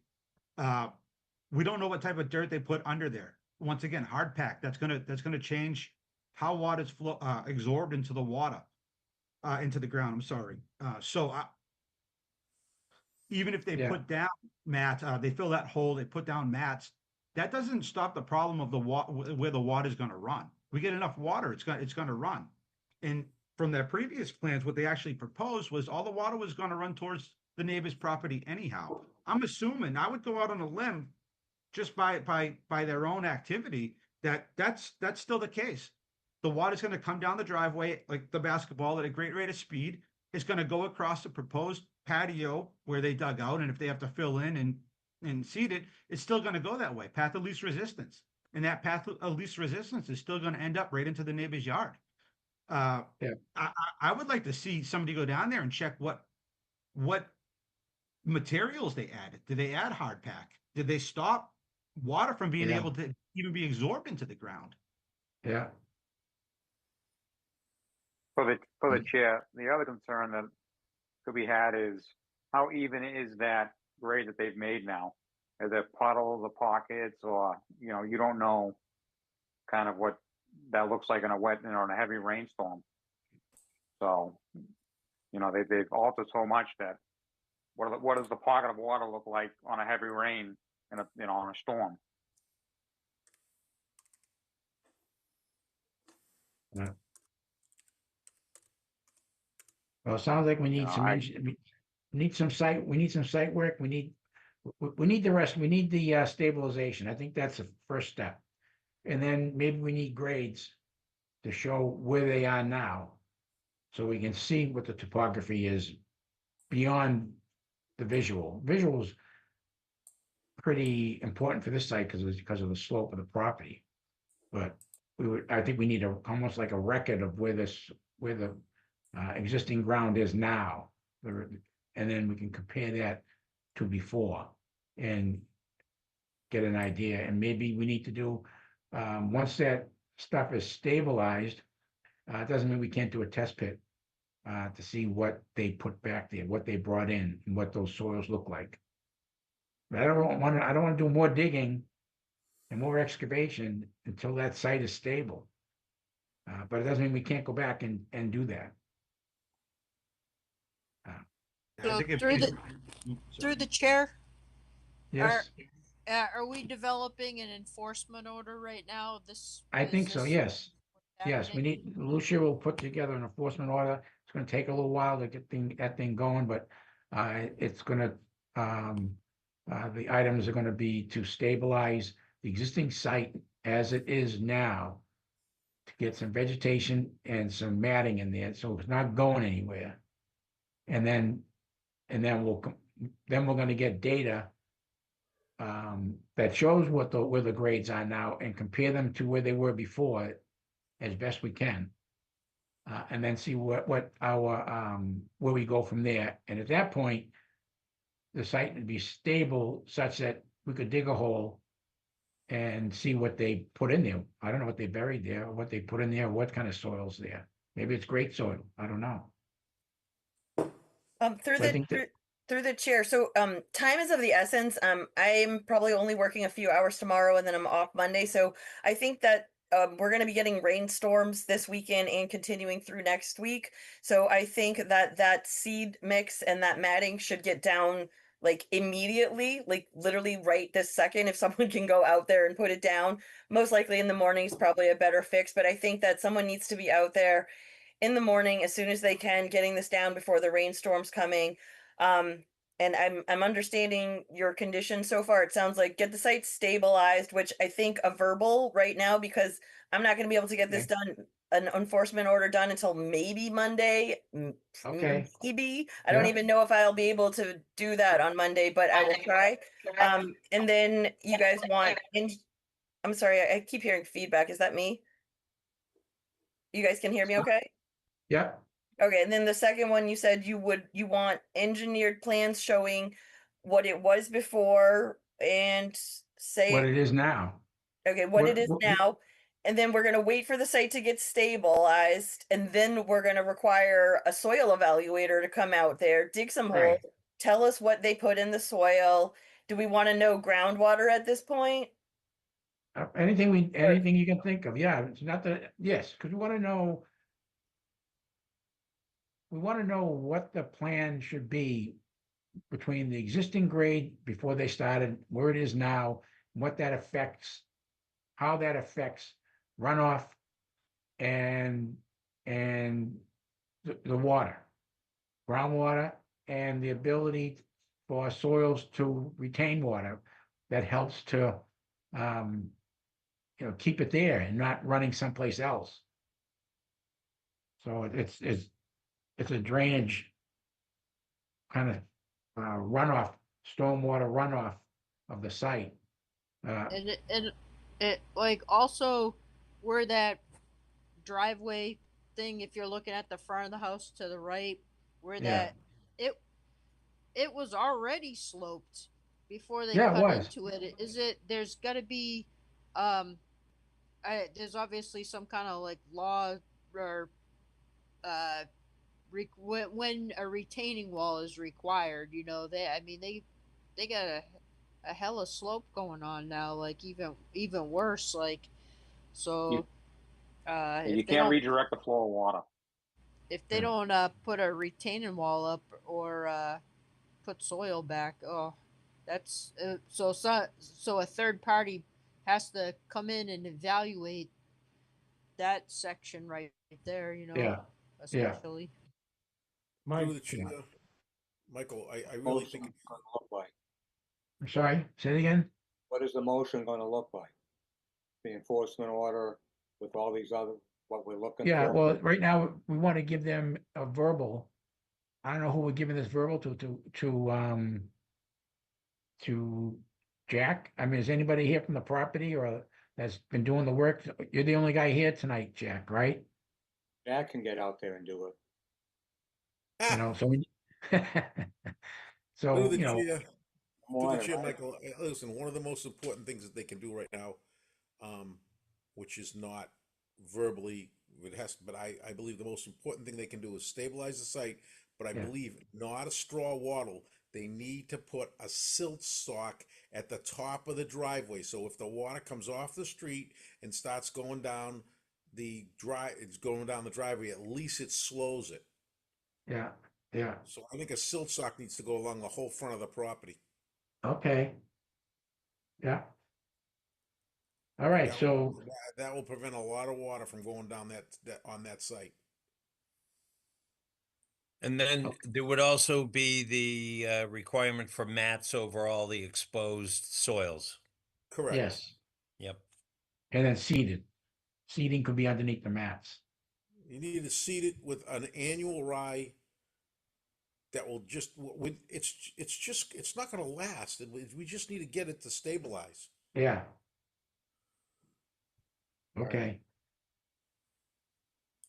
Okay, You don't, we got you don't that? think we should do a formal vote to just make it formal that we all in accordance with what the proposal is? Yeah, yeah. Okay, so, Move to approve an enforcement order for enforcement, just to stabilize the site stabilize the site. with the rye, sock- whatever Bruce said, the ryegrass seed, matting, Annual rye, annual uh, rye, erosion control matting, a silt sock along the street. I mean, that should be done immediately. okay, that was- that's it. that Let's would just, be my motion. let's just leave it at that right now. We know there's gonna be a lot more required of this property owner, but let's get this done now. So that would be the verbal action items, and then I think you guys, which I'll also write these into the enforcement order, basically saying at the 7:30 meeting, these were told verbally to do immediately without the paper EO. And then I would also add the action items of the before and after grades. Yeah, And then I can't remember what else you guys said. Oh, and then test pit once the site's stabilized with the ryegrass. yeah, Then we're gonna get test pits done for the soil type and the groundwater. yeah. And then just one thing about the silt log along the front of the house. I think it is all exposed, but could that cause issues in the street? Because that's like the last thing we want to do. Do we want to like break it, like have it on the driveway and have like a space? Like we don't want like one continuous log. We want a little bit of space. So like maybe in front of the house so that water still can get on that property and it's not staying on the street. Well, there's Just a catch- question. I don't know. Well, there are catch basins in the street. I don't know. You could talk to. I guess we still have the people that live there. I mean, I don't know that area, so I can't speak to that. But if there's catch basins on the street, all it's going to do is redirect the water to the catch basins instead of flowing down onto the neighbors' properties. What I'm worried about is a heavy rain scouring out. You know, a heavy rain will scour out anything. Okay. So I had made that motion and it needs a second. Second, All right, that motion was for the enforcement order was made by Mr. Athis, seconded by Mr. Vivaldi. Roll call, Rizzo, Yes, Vivaldi, yes. Green, Yes. Athis, Yes, Comac, Yes. Cassidy, Yes. and Harrop. Yes.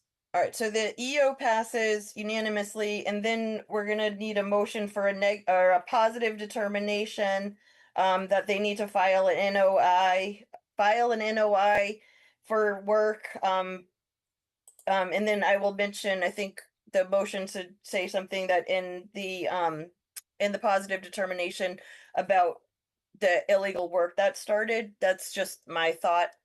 yeah. The only thing about, I agree what you said, the enforcement order takes precedent because the enforcement orders, we give them the timeline,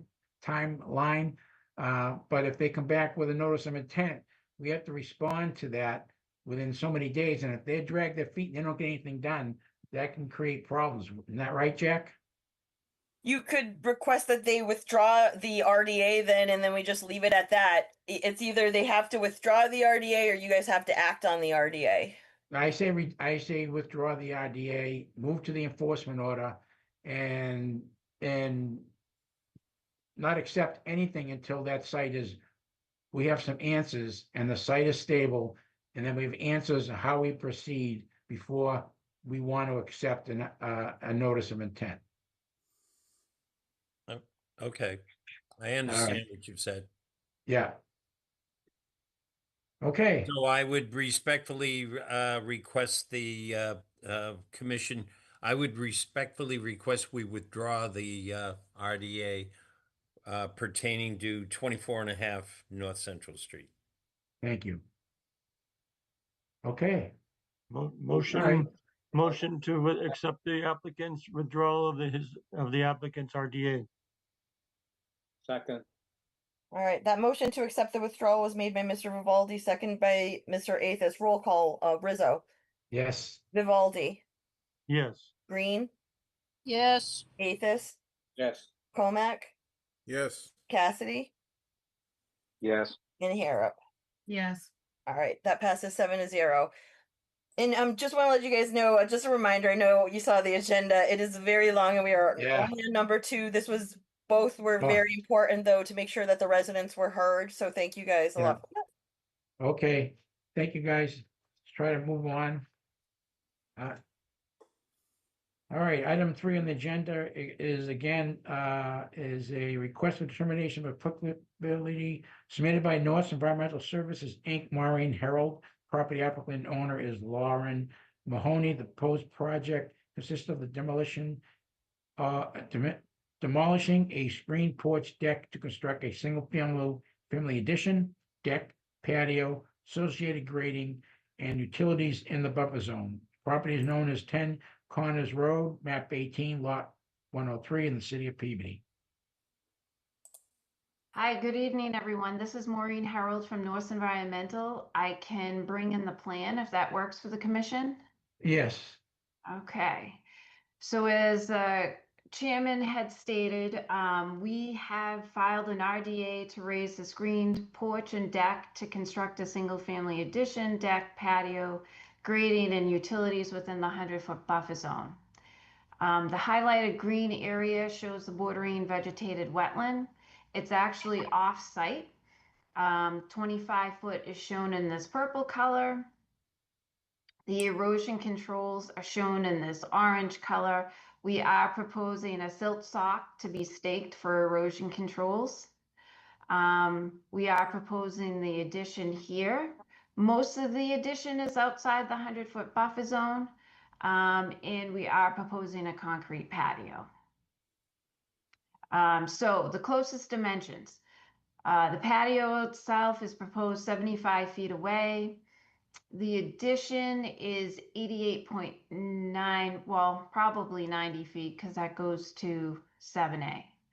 And I can open it up to the commission with any questions or concerns. okay.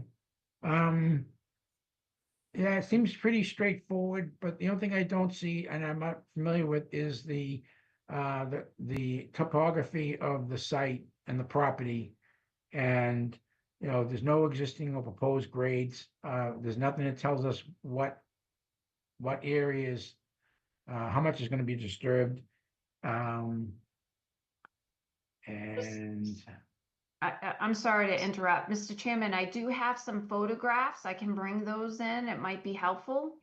okay, The topography, you're right, there's no topography, but this piece of property does slope down to the bordering vegetated wetland. It's fairly well defined. Can you see my photographs? No. no, Okay, hold on. Maybe I gotta stop sharing. All right, hold on. Let me bring in the photos. Okay. So here's the front of the house. You can see that the land slopes down. The BBW is in the woods, but essentially we're proposing the addition within this same footprint here. give or take. I think the addition is a little bit larger, but for the most part, it is the same footprint. We're not proposing any tree removal. It's going within an area of lawn, minimal grading. I mean, obviously, we're going to have to dig the footings and pour the foundation walls. But Is this a 3-season porch or is it like a full four seasons? this down below is a No, 3-season. the proposed. The proposed is a full addition. What's that? Is it two-story? Two-story Yes, sir. addition? It Yeah. is with a basement? With the like cellar, with the foundation? It's going to be on a slab. I have the architectural. I can bring that in. I don't know how to bring it in without stop sharing, but that's what I got to do. So let me bring the architectural in. Okay. So here's the architectural. We're proposing a 2-story. We're going to have the footings, but it's going to be a slab on grade is what we'd like to do. And what is it, 20 by 20 or something? The addition is 20 by 20, yes. And what's the size of the existing room there now? Good question. Hold on, I can scale it off. It's slightly smaller. So I have a 30 scale, right? So the existing room is 17 feet long by, gosh, 18 feet. Okay. So that is the photograph with the porch underneath and the deck on top. Okay. All right. Is the patio, proposed patio, is that 28 by 20? Is that the dimension? Yes, sir. And it's gonna be a poured concrete patio, or is it gonna be pervious? We are proposing a concrete patio. There is an existing walkway there right now. So it would just be some new impervious, and I can bring in the photographs if you want to see the existing walkway that's there. But it essentially outlines here. Yeah. Okay, but it's gonna be, because the ground, see, you're not giving us any grades. Yes. So I'm not seeing, from the photos, I can see it's pretty steep slope. Correct. So now you're gonna build a patio, the patio's gotta be level. So now Mr. you- Chairman, it's not steep in that location. Let me bring in the photographs again. Okay, Okay, so it does slope down here, but here is the side view. okay. Right, it's fairly flat. Right, so Yeah. it's flat around the dwelling and then it gradually slopes down to the wooded area. And then, So, yes, so but if you keep that view right there, so when you put the addition on, the existing grades, the existing site, if you were to take that 20 by 20 building and put it in there, you're gonna tuck it in there, and the earth around the building is gonna be in the same elevation. Correct? yes, that Okay. is correct. All right, so then the patio will come out on the side, and you can see it, that's fairly level there, so it's not so bad. Okay. Right. Okay.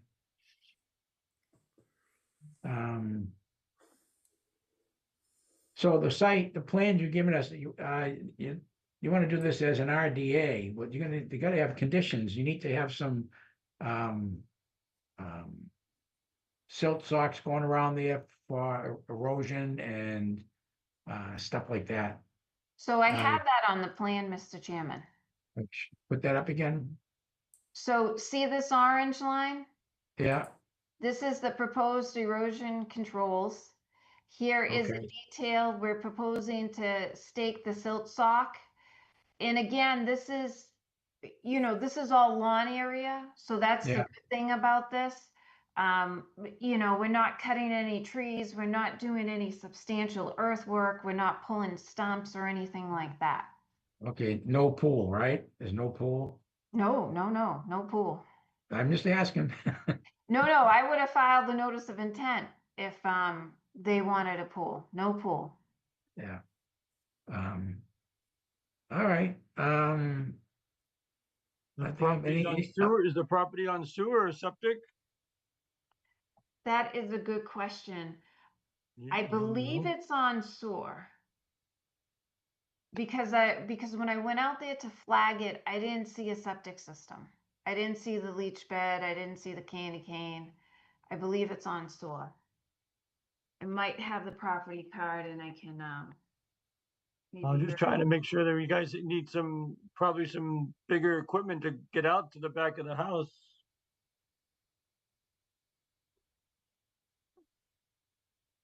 Well, right. I mean, we're doing an addition, so I Right. agree with that.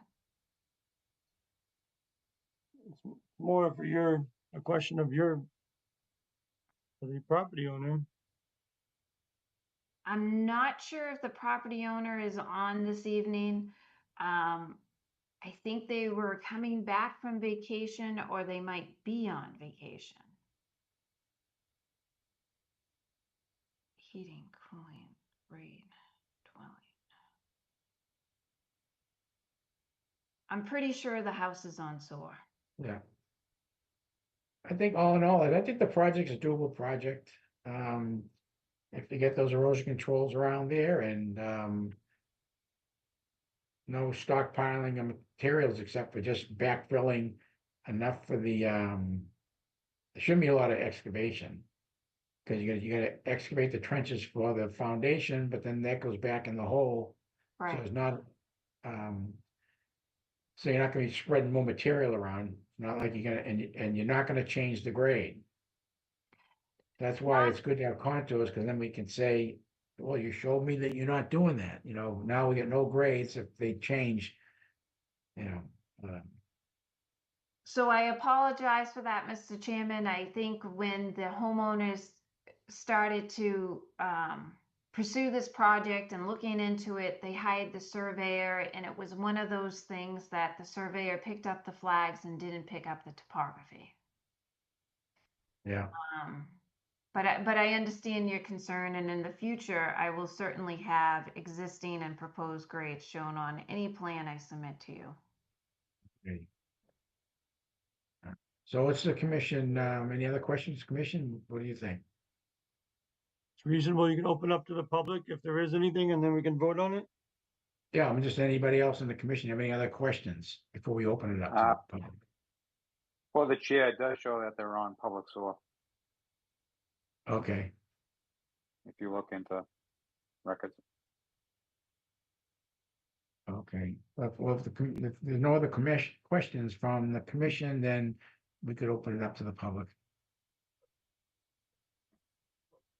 If you're in the public and you want to speak for or against this project, please raise your hand now.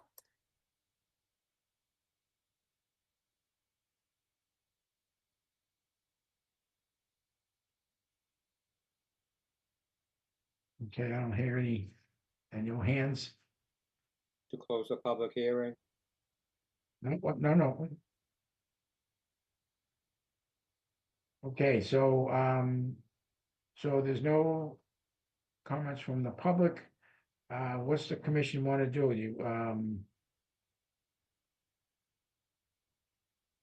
Could vote, close and vote on this.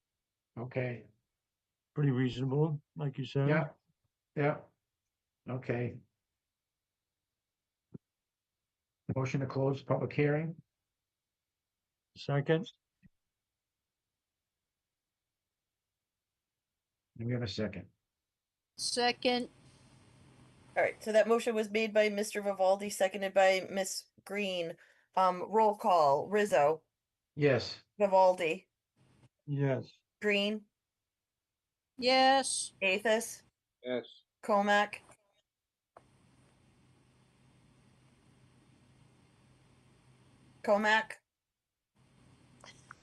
Sorry, yes. Cassidy, Yes. and Hera. Yes. All right, so it's closed 7-0, and I still don't see anyone raising their hand, so I think it is safe to make the motion for the permit if you are ready. Yeah, so make a motion to issue a negative determination with conditions. I'll make a motion to issue the negative, make a negative determination. I make a motion for a negative determination with conditions. Those Second. conditions would be the silt fence and erosion controls that are on the plan provided. That the existing grades surrounding the proposed addition will not change, they'll be matching the existing. And Lucia will inspect the erosion controls before any work is. yes, and no, the only stockpiling of soils would be that material sufficient to backfill the foundation. So when they dig the hole, they can take some of it away, but they need to leave enough to be able to backfill. But I don't want all of it sitting there. Supposed to be on, it's supposed to be on, I don't understand, it's not a full foundation, right? So it's just on slab that needs some footings? Yes.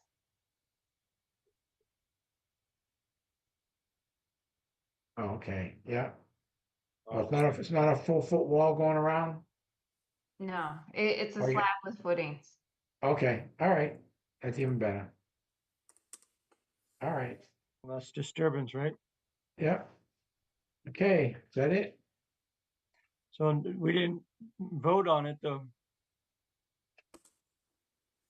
Was there a I second on that? think I heard Jamie second it as you guys were going into the conditions. Jamie, did I hear your voice?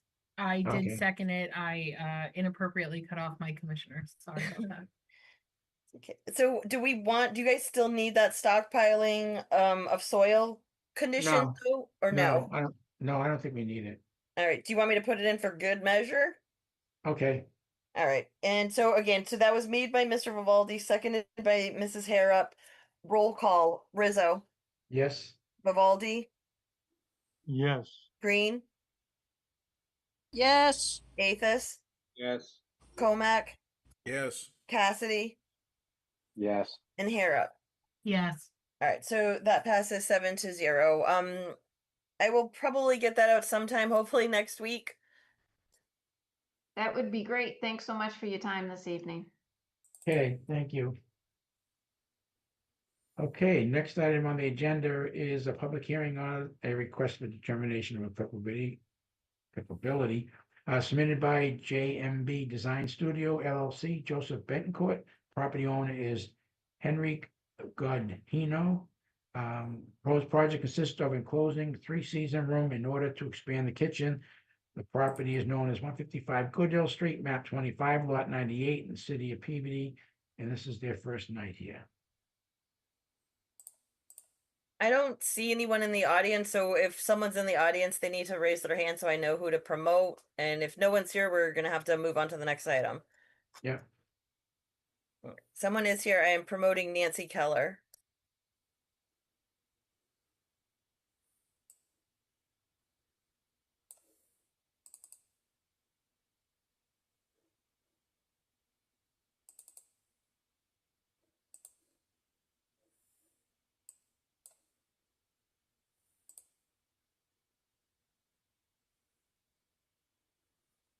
Can you hear me?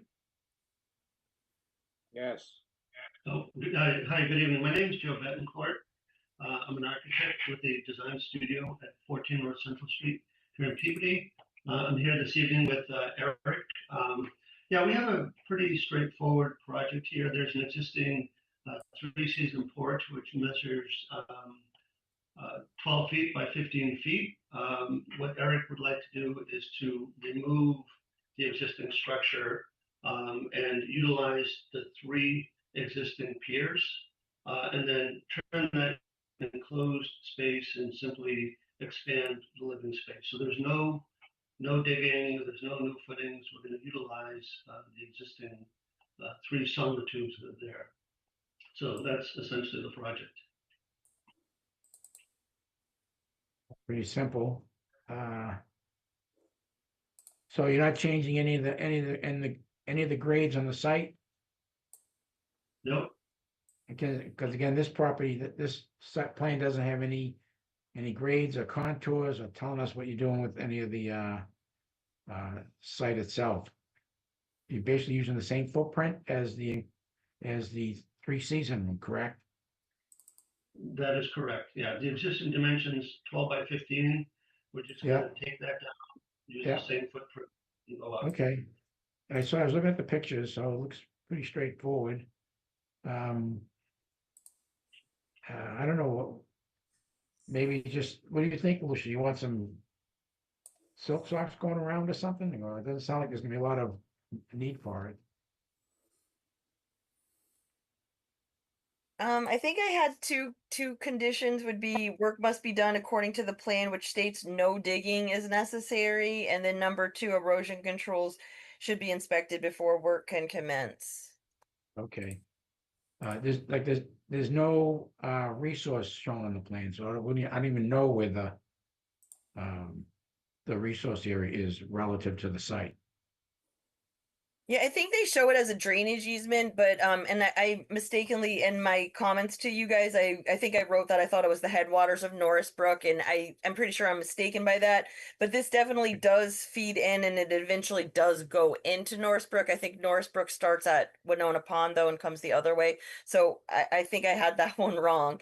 But regardless, it's still considered local riverfront, if not state jurisdictional as well. So I'm not sure why the plan said it was a drainage ditch. I'm pretty sure that's what it said on the plan. I don't have it like in front of me right now. Do you guys want me to bring it up or No, okay, go ahead.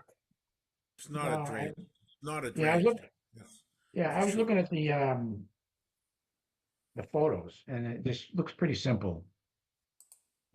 Providing it's done simply, if there's no change. The site's not gonna change, the topography is not gonna change. So, Correct. So I really don't see any problems with this project. So we want to issue, Should we open it to the public? yeah, let's All open right, if it. anyone is in the public right now and you want to speak for or against, please raise your hand now. You'll have about a minute or less. And then we're gonna, I guess if you guys want to make the motion to close, I'll do the roll call and I'll check back before you guys make the motion. But again, I think as long as there actually is no digging, which that's what the Yeah. plan says, I Right. think we should be good. Yeah, I think so. So, someone make a motion to close the public hearing. So moved. I got a second. Seconded. All right, how about a motion to issue a negative determination? Wait, hold on a second. So that motion to close was made by Mr. Comack, seconded by Miss Green. Roll call. Rizzo, Yes. Vivaldi, Sorry, I'm here. Yes. Green, Yes. Aphis, Yes. Comack, Yes. Cassidy, Yes. and Harrop. Yes. All right, so the item is closed 7-0. I'm just gonna look real quick again. I do not see any hands raised. So I think if you guys want to go ahead and make that negative determination with whatever conditions you see fit. Yeah. So motion to issue a negative determination with the conditions that Lucia talked about, where that the work be done according to the plans. There'd be no excavation or digging necessary. And erosion controls will be inspected before any work commence. But there's no erosion control shown on the drawing. Second. Do you want me to issue a sketch to Lucia with? Yes, please. Okay. Yeah, that'd be great. So we can move, yeah, we'll assume we're gonna get that. So based on the erosion controls as shown on the plan also. So we're gonna need a revised plan with erosion control line. Yeah.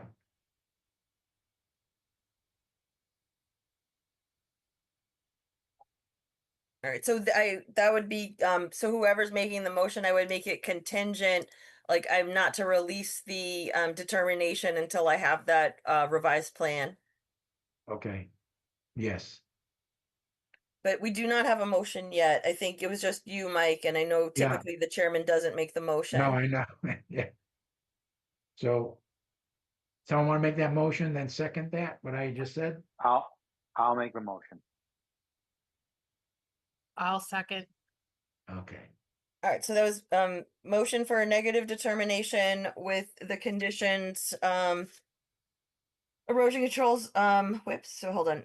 Work must be done according to the plan, which states no digging or excavation is necessary, and 2, erosion controls must be inspected before work commence.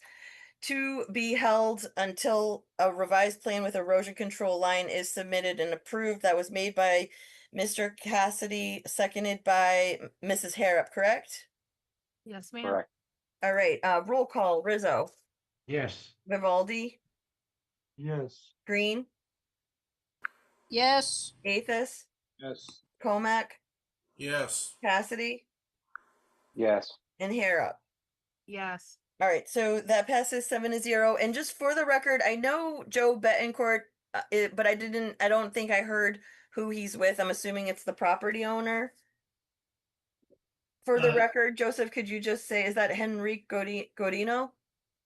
Yes, ma'am. Yeah.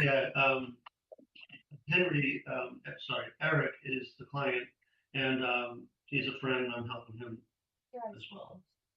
Okay, so it's Eric, not Henrique. It's Henry, but everybody calls me Eric. Okay. Yeah. So the plans, you can use the name on the plans, just to keep it official. Yes.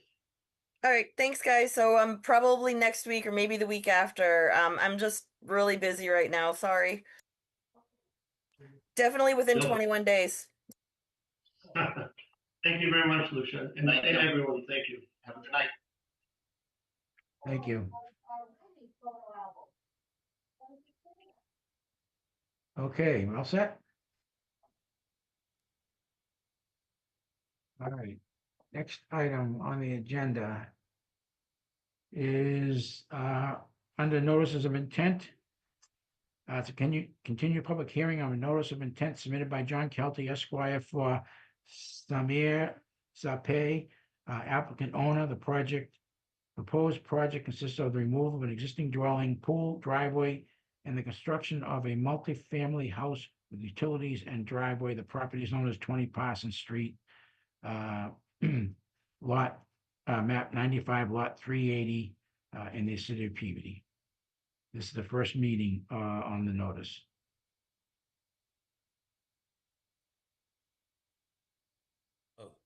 John Kelty appearing on behalf of the applicant. I am just by way of history, this was filed.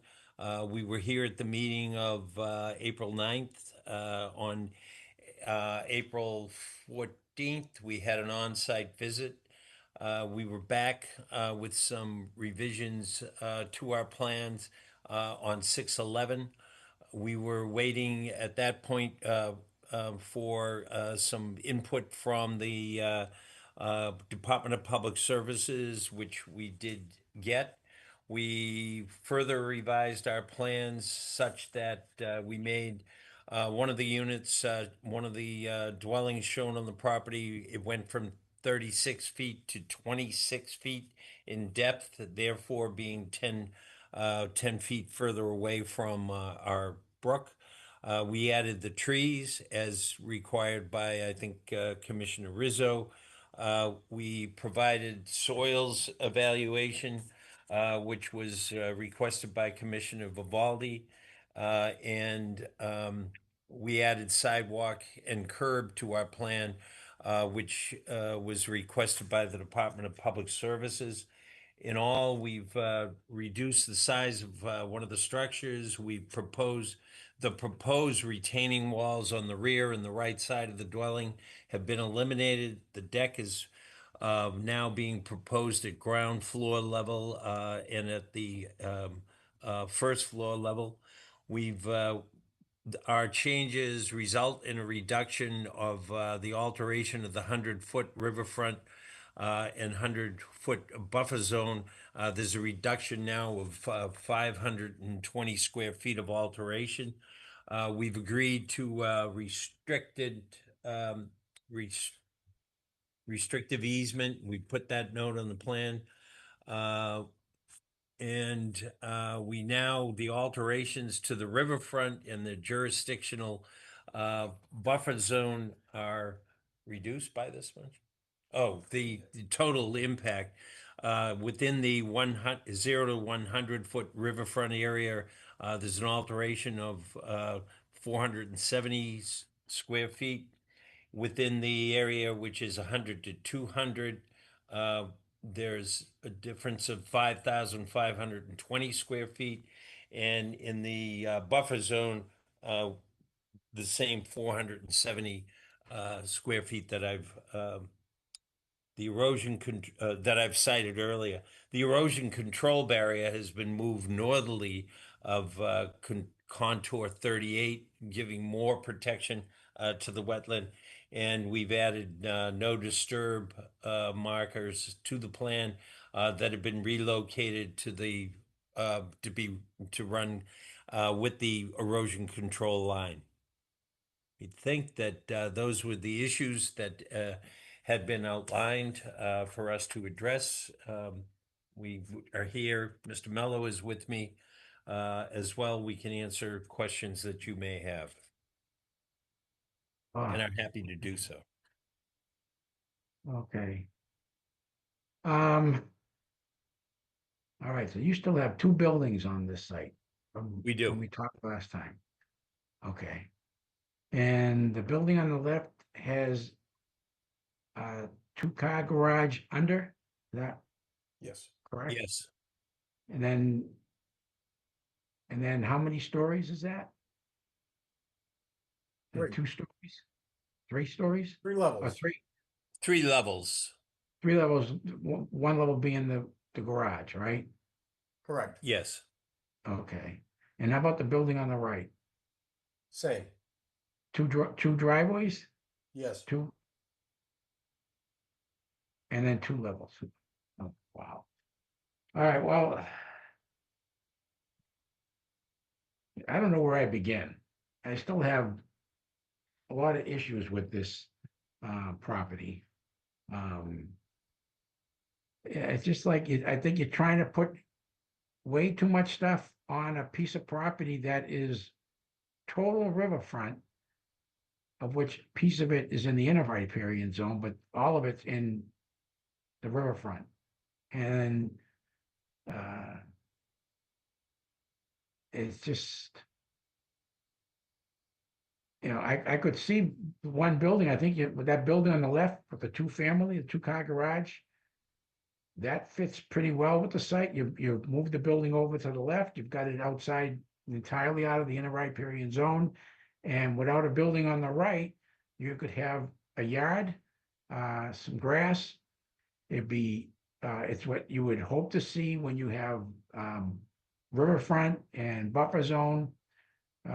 You'll be demonstrating, doing the best you can to retain to improve the resource area and provide a nice grass area. But 2 buildings, I don't see it. I'll have a lot of problems with that for this site. I mean, have you done an alternatives analysis on this project? Why you have to have Yes. 4-family built on this property? Submitted. Yeah, we submitted that in the original filing. Yeah, we've been to the site. I think this is, my opinion, a big ask for this property. And I just don't, I can't support 2 buildings. I could support the building on the left. I think that works great. And not have the building on the right, but 2 buildings. I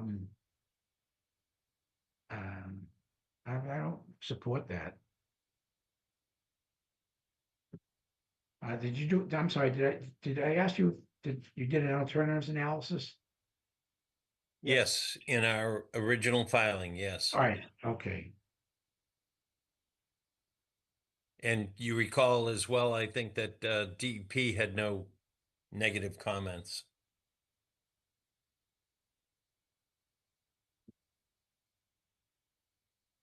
I don't know, I'd like to hear from the commissioners, how you stand, if you have some comments, on this project.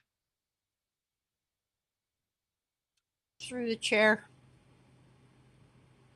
Yes, I was out there with you, you know, when we first looked at it. yeah, I concur with you, Mike. I think that the 2 buildings is a big ask. mhm. Anybody else want to speak on this?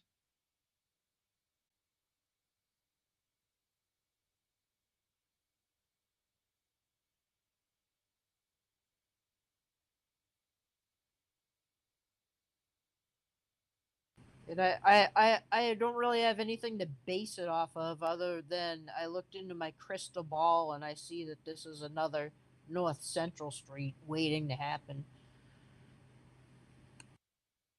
Yeah, it's trying to just put too much on a piece of it. This was out somewhere else and was no wetlands and resource area, then you know, I wouldn't be able to say anything, but I have. I This wouldn't is be my. here. Yeah, that's true. But I mean, as my job is we keep losing more and more resource in the community and bigger impacts. And this is a poster child for, how do you impact a site that's in the riverfront when you don't have to? You know, I mean, yeah, it's great. You want to put 4 families in this little piece of land. But it's all riverfront and I just can't support that. Can you take the building out on the right and just have the building on the left?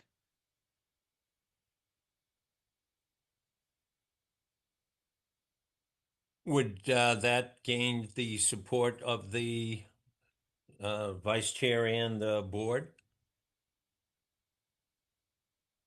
I certainly could support that one building, even though it's 2 family, one building, especially in the position where you have it. Although maybe the neighbor on the left wouldn't be happy that you moved the building over. But in terms of getting it outside the inner riparian zone, you would have accomplished that. I would support it. How about anybody else? I'd like to ask, I was looking at the original document, that NOI, Jack, and I don't see an alternatives analysis. Was it part of the original NOI? Yep. There you go. Yeah.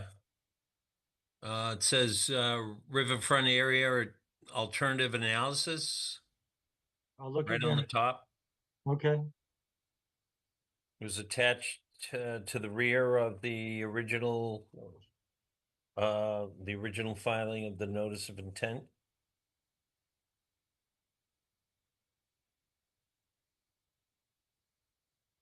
For the chair, Mike, just so I have clarity, you want to keep the building on the left, the bigger one, as is, like not alter it, not stretch it out, not make it so you can put 4 families in just one building, correct? Yeah, Okay, right. just so that's just so everybody's on the same page that that's what we're looking for, not all of a sudden it comes back revised with a stretched out building when, you know, we got rid of one building, but we stretched out one.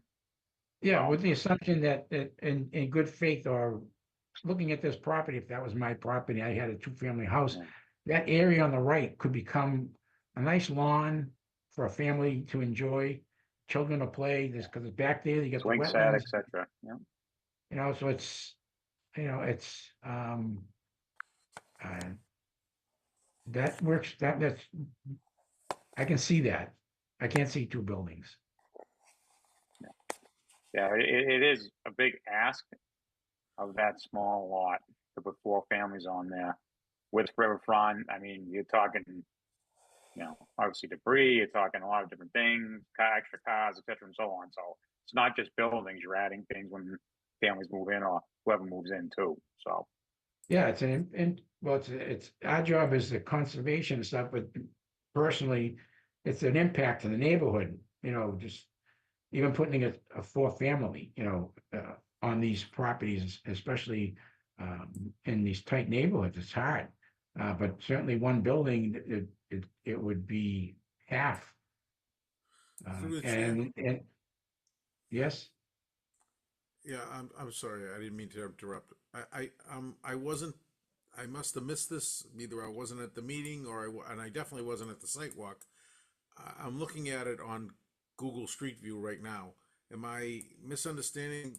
The site has an existing house on it that they were going to demo and put two houses on. That's Yes. Yeah. And subdivide. There's no subdivision here. This is No, one so- lot. But they're going to. Yes. All right, so I'm not really clear.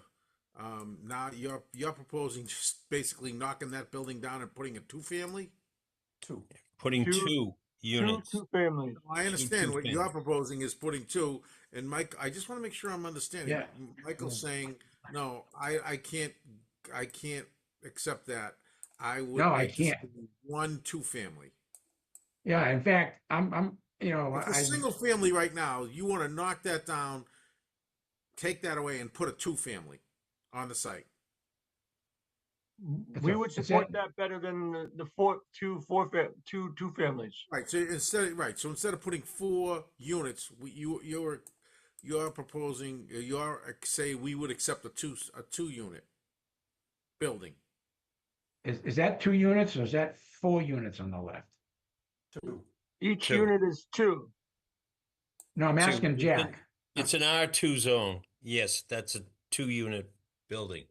Would the Okay. board consider, since it seems to be moving toward a denial, and then that would be a complicated an appeal, would the board consider approval of the plan as is, as the building on the left only, and denying the construction of the building on the right? Yes, but I'll go one step further. Prohibition won't stand up. I'm not in favor of you subdividing that and coming back to us with another lot. Yeah, and but say, "Now I that's wanna-" not, Wait a minute. Right now, we have the ability to deny this project and maybe look in favor of a project where you put one building and you kick it over to one side so we can have more open space and grass there, as opposed to cutting that property in half and come back with 2 buildings. Okay, to me, that I will not support. That I am not gonna support that. And I don't know what I can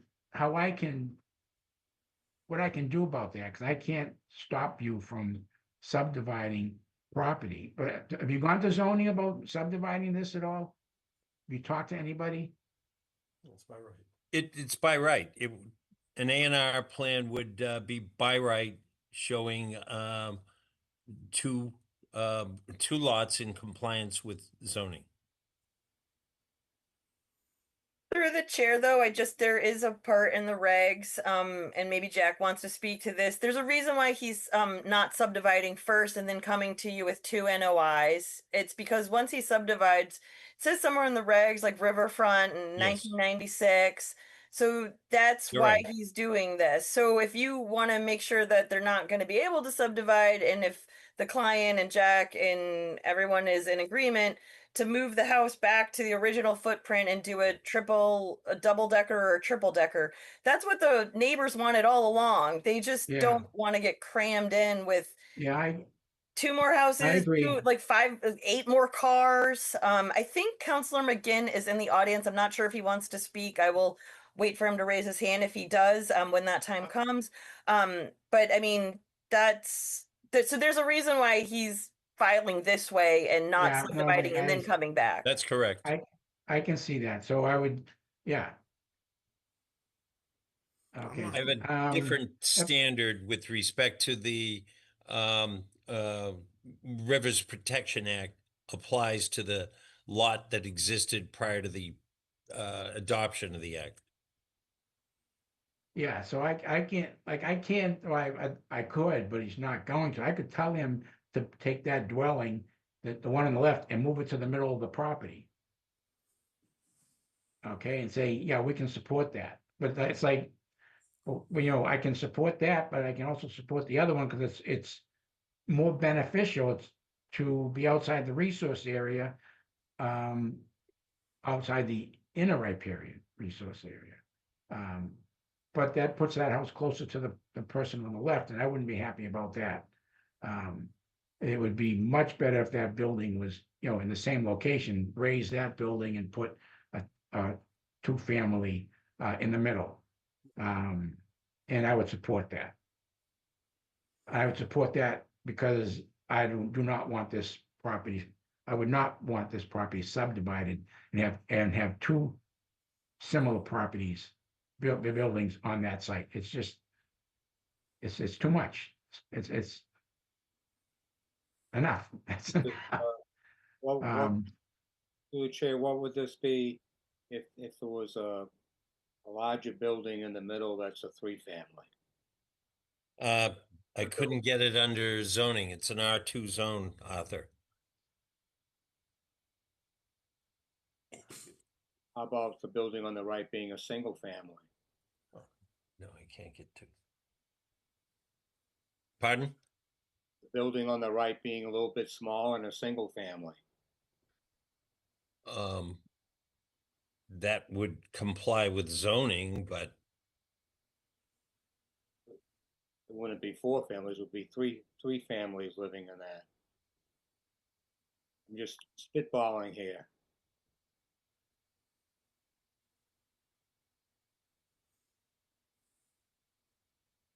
no, I don't, if your question is, could I agree to that?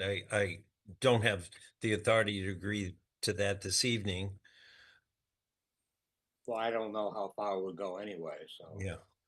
Through the chair, so basically, the plan as you presented it, by right, it's, you can subdivide that property.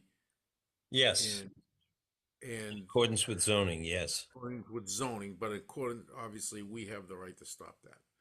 No. Okay.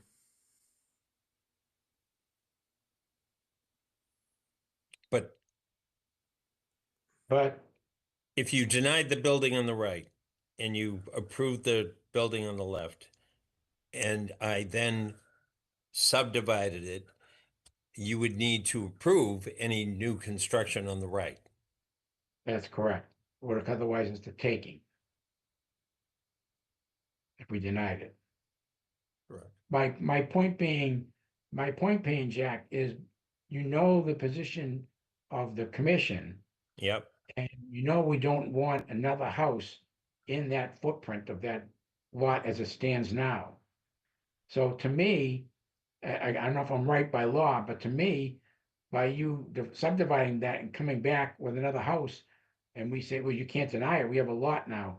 What I'm saying is, by you subdividing that, knowing that we don't want a house, another house on that same footprint.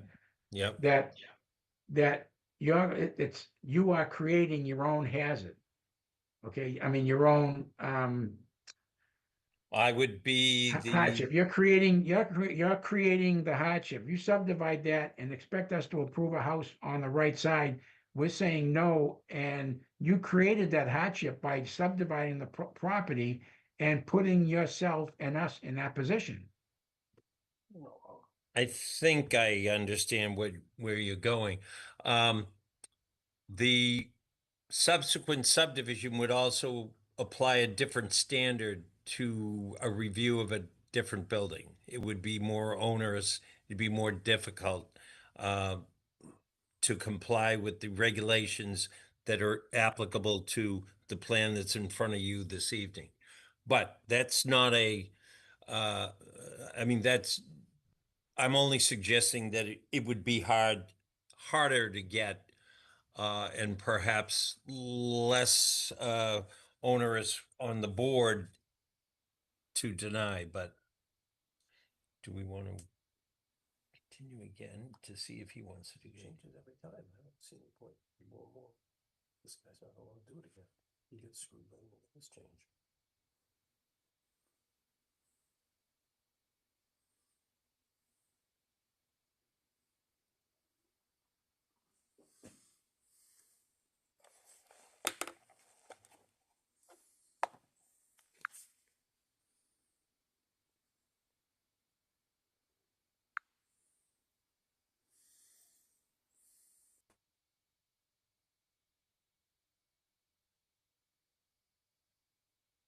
You guys, I hate to be the person to chime in right now, but if we're not gonna vote, do you guys want to maybe open this to the public? And then we still have like 8 items. I And know. it's already 9:30, and like these items, they're not like easy items. I think a lot of them are like the next one's easy. It's a pool, poor guy.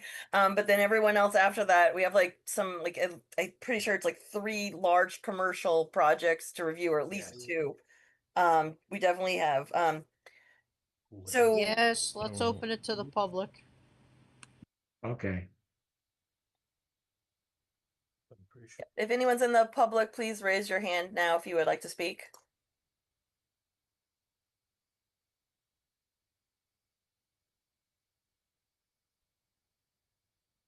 Okay, I am promoting Counselor Peter McGinn to a panelist, so he should be joining momentarily.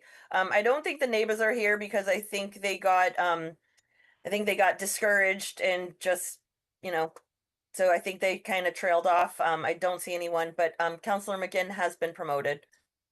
Or they weren't notified. No, they were. I've been in touch with them. Thank you, Lucia. I spoke at the last meeting, so I won't take up your valuable time again tonight with the same points. I would just say that it sounds like the commission has heard the legitimate concerns of the neighbors. I think that Commissioners Rizzo and Green are on the right track. And it seems like trying to move towards a solution that might be more feasible and more reasonable for the site. And I will just leave it at that. Thank you. All right. Do you want to what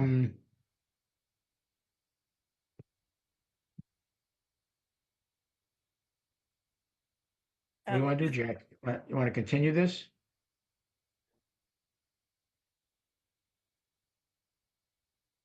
That would be good.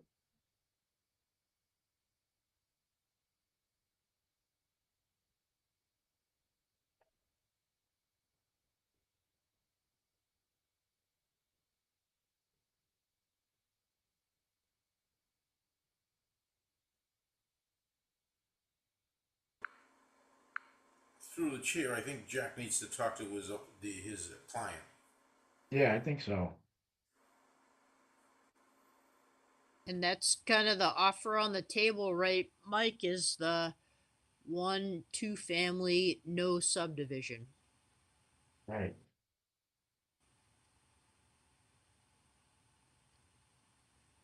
I'll make a motion to continue. Second. All right, that motion to continue was made by Amanda, seconded by Bruce. Roll call: Rizzo, Yes. Vivaldi, Yes. Green, Yes. Athos, Yes. Comac, Yes. Cassidy, Yes. and Harrop. Yes. All right, so the item is continued to September 10th, 7-0. Okay. Thank you. All right. Okay. Okay, item number 6. It's a public hearing on notice of intent submitted by Williams and Sparagus LLC, Thorson Ackley for Joseph and Jacqueline Ramieri, owners. The proposed project consists of the installation of an in-ground pool house, patio, fence, all within 200-foot fence within the 200-foot riverfront. Property is known as 2 Yvonne Way, map 45, lot 15 in the city of Peabody, and this is their first meeting with us. Good evening, Mr. Chair and members. Chris Sparagus here to speak on behalf of the applicant. Can everyone hear me okay? Yes. Okay, good evening. And my condolences to the commission. It's a thank you. terrible thing. Yeah. But yeah, we will, continue to live on and try to do what we continue to do on this commission, try to help the residents of Peabody. Thank you. So, so with that being said, I'm happy to be here tonight to present a proposed notice of intent for a proposed in-ground pool and a small patio in the backyard for the folks that live at 2 Yvonne Way. This is Mr. And Mrs. Ramieri, and this property is located in West Peabody, right near that 5-way intersection where Lake Street meets Winona and Pine Street. It's literally right around the corner from that intersection. With your permission, I'll share my plan so we can review it real quick. Okay.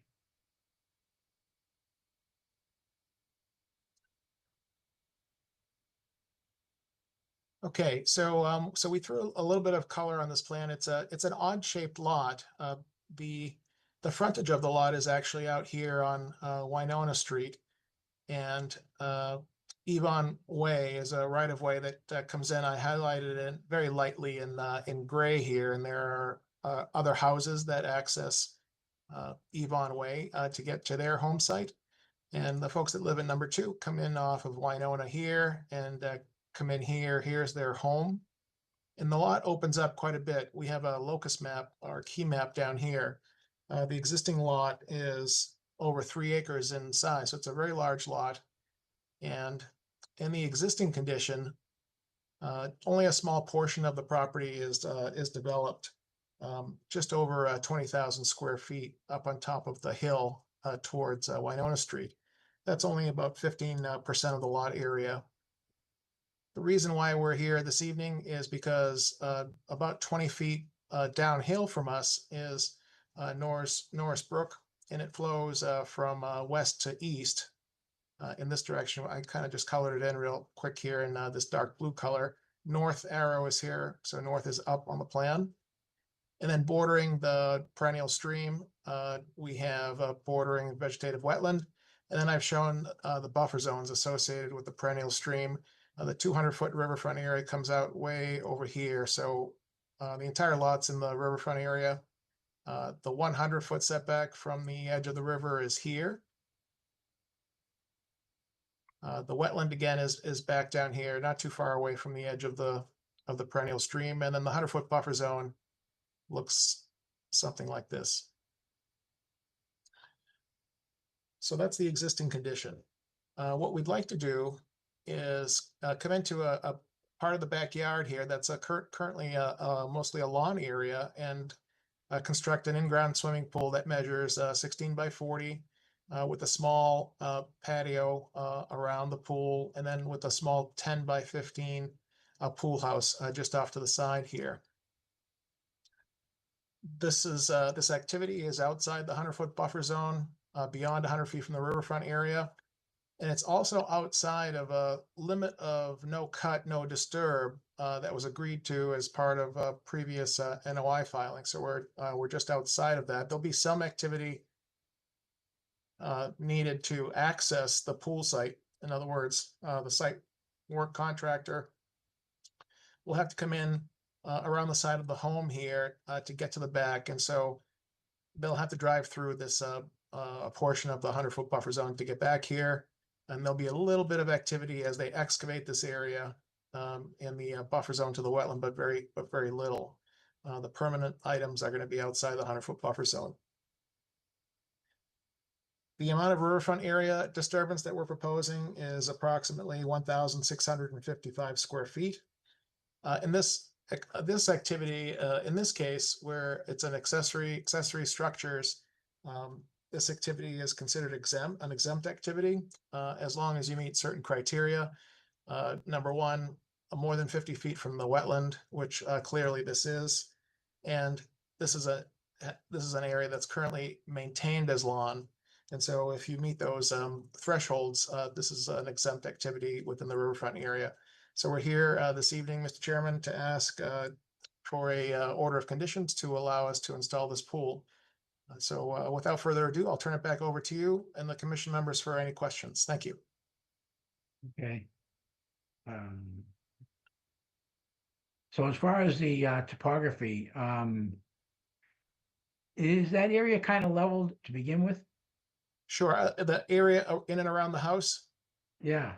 So the short answer is yes. So elevation 84 is the contour that's primarily around the house. And then as we head to the, I guess, to the northwest in this direction, it does slope downhill towards the wetland. Okay. This area So sits the- up like about 20 feet higher than the river. Okay. And then over Now to the the- right is a hill. Right. So that that wall there, you're cutting in, right? You're gonna be cutting in into the hill? There's couple feet? if you could take a look at our grades here, the proposal is not to change the grades. In fact, because we want to honor the no disturb and no cut zone, we're actually installing a very short landscape wall here. It's a very short Yeah. one, only 2 feet high, because we didn't want to cut into this area here. So so the patio area is in that corner elevated, so to speak. This patio area is not elevated, but the land that rises a little bit higher on this side. So the land here is about 2 feet higher than where the patio is going to be. And So so you're cutting in. we're You're cutting in like 2 feet. a little Okay. bit here. All right. Yeah, that's what I figured. Okay. Okay. That's good. Okay, so that's an in-ground pool, correct? So the soil and stuff in constructing that pool, is that being removed from the site? Yes, at the time of the- there's no plans to spread it out anywhere. It'll be taken away. Just to put this area into perspective, the regional soils maps describes the soil in this general vicinity as Hinckley, which is a very permeable soil, just about as permeable as they can get. So sands and gravels, so very pervious and soil. Mhm. Okay. And that accessory building, is that gonna be like just probably where the filter would be or something? Is that? Yeah, they just wanted to have an area to put the pool equipment, and maybe a couple of lawn chairs. It's a small shed, really. Yeah, no bathroom or anything like that, or showers. I don't believe so. We have Yeah. not shown anything like that. Okay, yeah. All right. Okay, any questions from the board? It's not floodplain, right? There is a zone, a floodplain associated with Norris Brook, but it's very far away from the top of the hill here. Yeah, okay.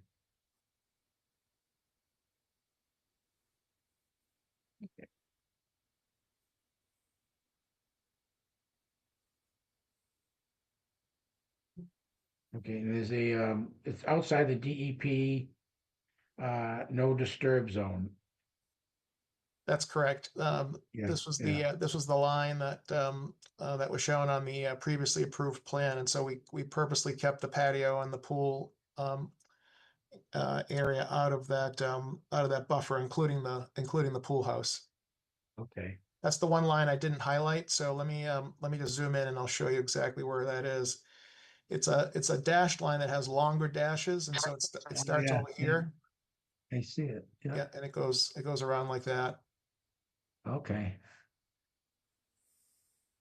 All right. And is there any other surrounding water issues, from your observation? Not on our property. Yeah. Again, this is a single family house lot. This is a very small amount of impervious surface in an area where the soils are very permeable. You're talking just under 1,600 square feet of impervious on over a 3 acre lot. Yeah. I just noticed it, I asked that because I noticed there seems to be a lot of,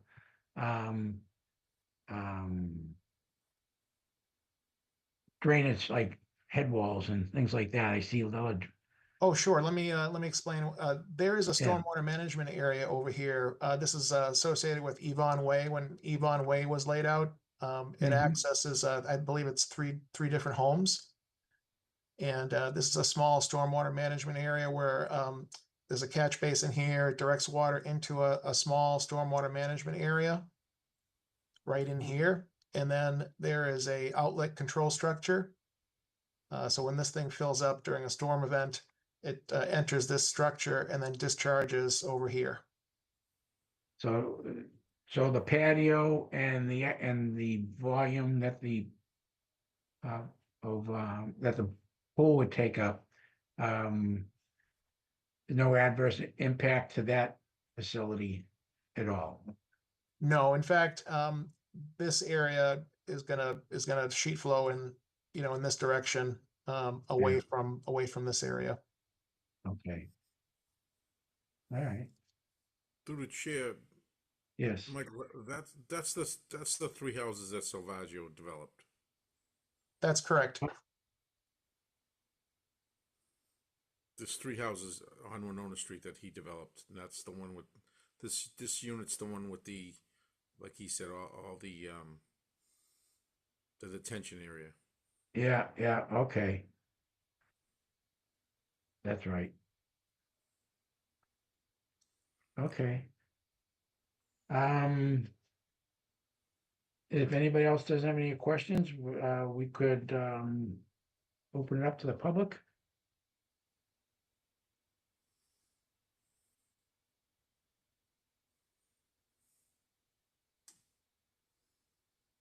Go ahead.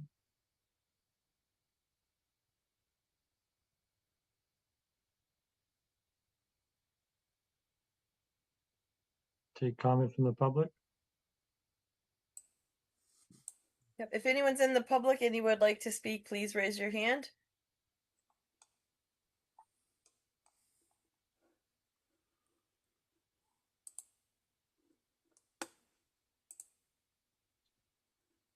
I do not see anyone. Okay.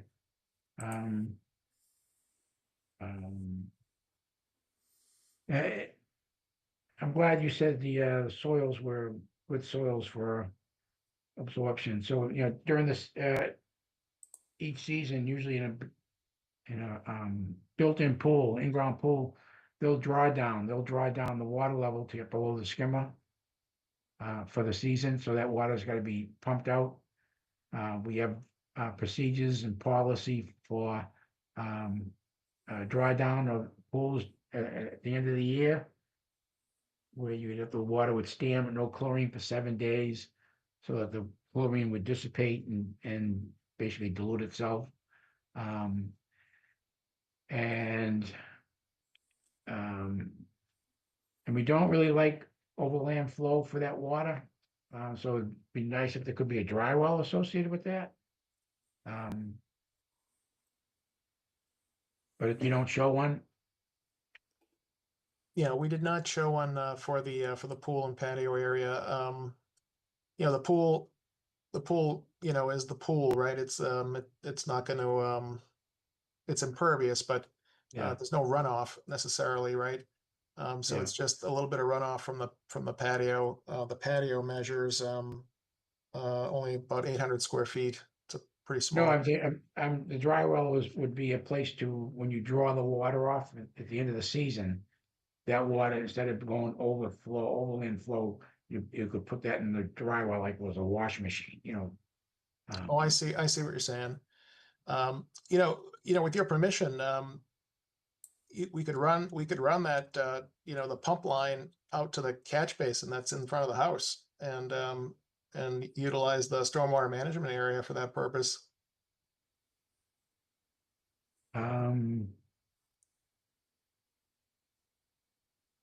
That's a bit of work, but Yeah, what do you it's- think it's- about that, it's- Lucia? It's out in front of the house. Yeah, it's in front of the house, so you'd have to dig out, you're gonna be digging around to the front of the house. Well, I mean, when you're pumping, you can have a small pump and run a line, over the Yeah. land. True, that's true. You'd have to make sure that the owners know to wait the time lag between the last chlorine and the time in which they reduce the water level. Right, is that something that you normally would put in an order of conditions? We could, yeah. Well, in the condition, under the, just in general, we'll have that condition for a pool for a Right. drawdown. So, there's a procedure where, the property owner needs to wait 7 days and make sure the water doesn't have much chlorine in it. And then normally, we like to see under new construction, we'd like to see that water go into a dry well rather than just overflow. Since we have, we'd probably run down towards the resource area. So if you were to bring it out front, if that's acceptable, can you pump a pole to a catch basin? Through the chair, I do believe our stormwater ordinance actually, that is the preferred method. Yeah. For the record, would you guys like me to read our condition that we always put on every swimming pool? Yes, why don't you do that, Lucia? Thank And I you. did speak to the property owner and it sounded like he understood this. I mean, this is really the most important thing is Yeah. in the event a swimming pool is placed on this lot, the following conditions shall apply. The content of water in swimming pools can be detrimental to wetlands, plants, and animal species. To remove harmful chemicals, it's the applicant's responsibility to leave the pool water standing without the addition of chlorine for a maximum of 7 days before draining per the city's stormwater system ordinance. That way the chlorine concentration will be significantly reduced. All pool water, wherever possible, shall be drained through a dry well, which is what you mentioned, rather than allowed to spread over the surface of the land. The City of Peabody Conservation Office shall be notified prior to draining and shall approve the method of draining. This condition shall remain in perpetuity. So that goes on every pool permit in the city, where there's wetlands. Yeah. And I guess if not as well, if anyone's, because it's in the city stormwater ordinance as well. And I believe it does say that you can drain it into the catch basin. I will double check, but I don't see why it would be a problem to put it in this, because this is like a self-contained, it's not like the cities. I Right. mean, eventually I think it does go into the wetlands. That's what it looked like on the plan. So it'll be a little bit more treatment, sort of like running it through a dry well, maybe. Well, because But even more important that they wait the time lag because it goes directly to the wetlands. yeah. And since the soils are good soils there for drainage, the water going into the soils would be great because it's gonna filter it before it gets to the wetland. Okay, so there's nobody in the audience. What's the wish of the commission? Do you want to close the public hearing? I think it's reasonable. Yeah, Make a motion to close the public hearing. do I have a second? Second.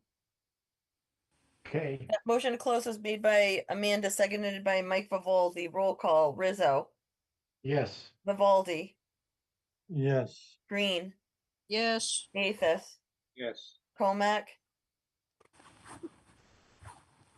Yes. Cassidy, Yes. and Harrop. Yes. All right, so the item's closed 7-0. okay, we'll issue our standard conditions.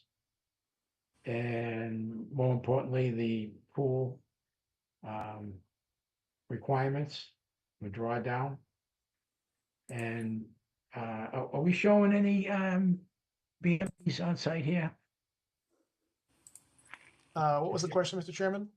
Is there any Oh, erosion control? yes.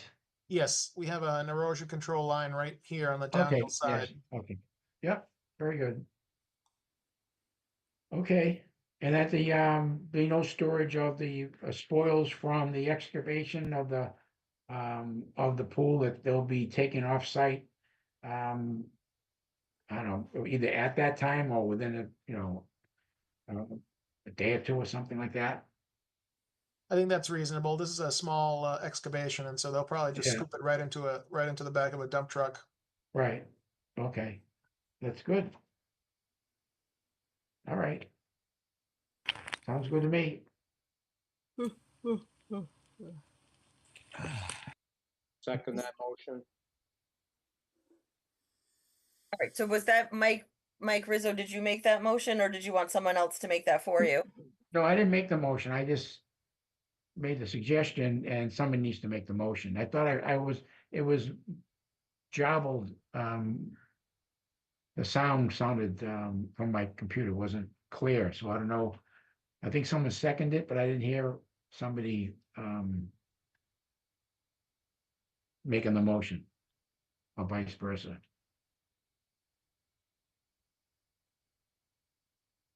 So did somebody make the motion to issue the order of conditions? I'll make a motion to issue the order of conditions. Okay, and someone to second that. Second. Okay, All right, so it sounds like there is a motion on the floor made by Miss Green, seconded by Mrs. Harrop. It's a standard order of conditions 1 through 50. Always reminding the new owner or the property owner of the pool condition and how to drain it. No chemicals for 7 days. Erosion control should be inspected before work starts. There shall be no soil storage on the property. It should be removed off-site within 1 to 2 days. Do I have that right? yes, All right, roll call, Rizzo, yes, Vivaldi, Yes. Green, Yes. Gathis, Yes. Comac, Yes. Cassidy, Yes. Harrop. Yes. All right, so that passes 7-0. Thank you. Thank you, everyone. thank you, Chris. Okay. All right, next item on the agenda is also a notice of intent. That's a hearing on notice of intent submitted by Bowler Engineering, Mass Engineering, LLC, Matthew Ashley for Raising Cane Chicken Fingers. Property owner is Naked Real Estate LLC, Joseph Pudnali. The proposed project consists of redevelopment of riverfront property for a quick serve restaurant with a drive-through. The property is known as 15 Sylvan Street, map 30, lot 12, and map 39, lot 49 in the city of Peabody. This is their first night for us. Thank you, John Kelty, for the applicant. This is a matter that the Public Services Department had made it clear that they would like to have a stormwater peer review of our stormwater management plan. The contract has been circulated. We will have the check for that contract delivered tomorrow morning. I believe that this matter is therefore going to ask to be continued to your next regularly scheduled meeting. Is that Matt Ashley? Is that you there? No? Yep, can you hear me? Yes, you are. So, is there anything you want to add, or should we just? I'd like to go through, just give the commission. Sure, go ahead. An overview of the project. I know we will be, appreciative of everyone's time given its hour right now, so we'll make it quick, but we do want to get some feedback as you're off next month as well. So awesome. And then Lucia, I think Tom Schultz, the wetland scientist, he should be in the waiting room too, if you wouldn't mind letting him in as well. But I will get things started, share my screen quickly. Oh, good. You said Tom Schultz Yeah, or anyone else? that's it. All right, great. Awesome. Can everyone see my screen? Yes. Great. So the proposed redevelopment is located at the intersection of Sylvan Street and Endicott Street. To get your bearings, the Sylvan Street Grill is located right across over here. This one is very unique in the sense that the property is directly bisected by the town of Danvers on the north side and the city of Peabody on the south side. We're here specifically today for a notice of intent for the riverfront area associated with Rivers Water, which runs down here in the, or Waters River, excuse me, down here on the planned south side. So this is the former or about to be former Fidelity building located here, about 6,700 square foot building, associated parking, very minimal landscaping and stormwater management on the site. I say minimal stormwater, there is no stormwater management on the site currently in the existing conditions. The high point of the site is located up here. Everything sheet flows down in this general direction and down the slope here and into the Waters River. Essentially over time, a natural berm is kind of maybe built up down here on the south side of these parking spots. And certain areas have broken through and it's eroding down the bank into the river, kind of a collection area for trash. And the bank, you can see it's, you know, slowly pulling away on either sides there. So in the proposed condition, we're looking to do about a 3,400 square foot quick serve restaurant dual drive-through. The building and associated drive-through is located exclusively in the town of Danvers, and the parking is pretty much located down here on the southern side in Peabody. What do we got? In the proposed condition, we're increasing pervious areas pretty significantly, about 15%, a little more than 15% than what's out there today through a combination of increased buffers around the edge of the property, along with the southern side here, and incorporating landscape buffers throughout here. We did sit down with both towns and had the opportunity to speak with staff and a commission member early on to gather some feedback, to get some thoughts on some maybe things they want us to look at. And the number one feedback we got from Peabody was to try and provide more landscape buffer on the south side as much as we could, while still allowing the site to function properly. And then the second one was if we could incorporate a fence down here on the south side behind the parking to potentially stop trash that may make its way down there. So we were able to do that, both of those things over here to increase the landscape. And then also we are proposing a fence along the southern side here. Plantings, there's not a ton of plantings out there currently. I think in the new condition, we're proposing 13 new trees, 94 shrubs, and over 180 ground plantings throughout and such. And then I'm just going to kick it over to Tom real quick to walk you through the specifics of the NOI filing. Yeah, thanks, Matt. Good evening, everybody. My name's Tom Schutz, work for Goddard Consulting. It's good to be back in front of this commission. I think Matt gave you a good rundown of the majority of the project itself, but just to run back through the resource areas, there's a stream that is on the south side of the site, and that casts the 200-foot riverfront area onto the locus. There's also a flood zone, which is the in the black line where Matt's cursor currently lies. There's no proposed work within the 100-year floodplain or the bordering land subject to flooding. so that resource area wouldn't apply to this specific project. As Matt stated, the entirety of the work itself is going to be within the limits of the existing parking lot, with the one change, which is going to be a small stormwater outlet riprap area, which is 56 square feet of new riverfront impacts outside of the limit of the existing parking lot. And that's to prevent the channelization of the stormwater runoff, which we're currently seeing on site today, and trying to prevent those channels and additional sediment and chemicals from entering the perennial stream without being captured and infiltrated properly. To mitigate those 56 square feet of new riverfront area, we're going to be proposing a 125 square foot riverfront mitigation area, which is essentially filling in the largest of those existing channels with topsoil, removing any existing invasive species out there, and then planting it up with native plantings, which is going to include one serviceberry, which is going to be at 8 to 10 feet tall, and then also 9 low bush blueberries, which is going to restore that area not only to a natural grade, but then also a native planting mix, which is going to increase the value of the riverfront in that location itself.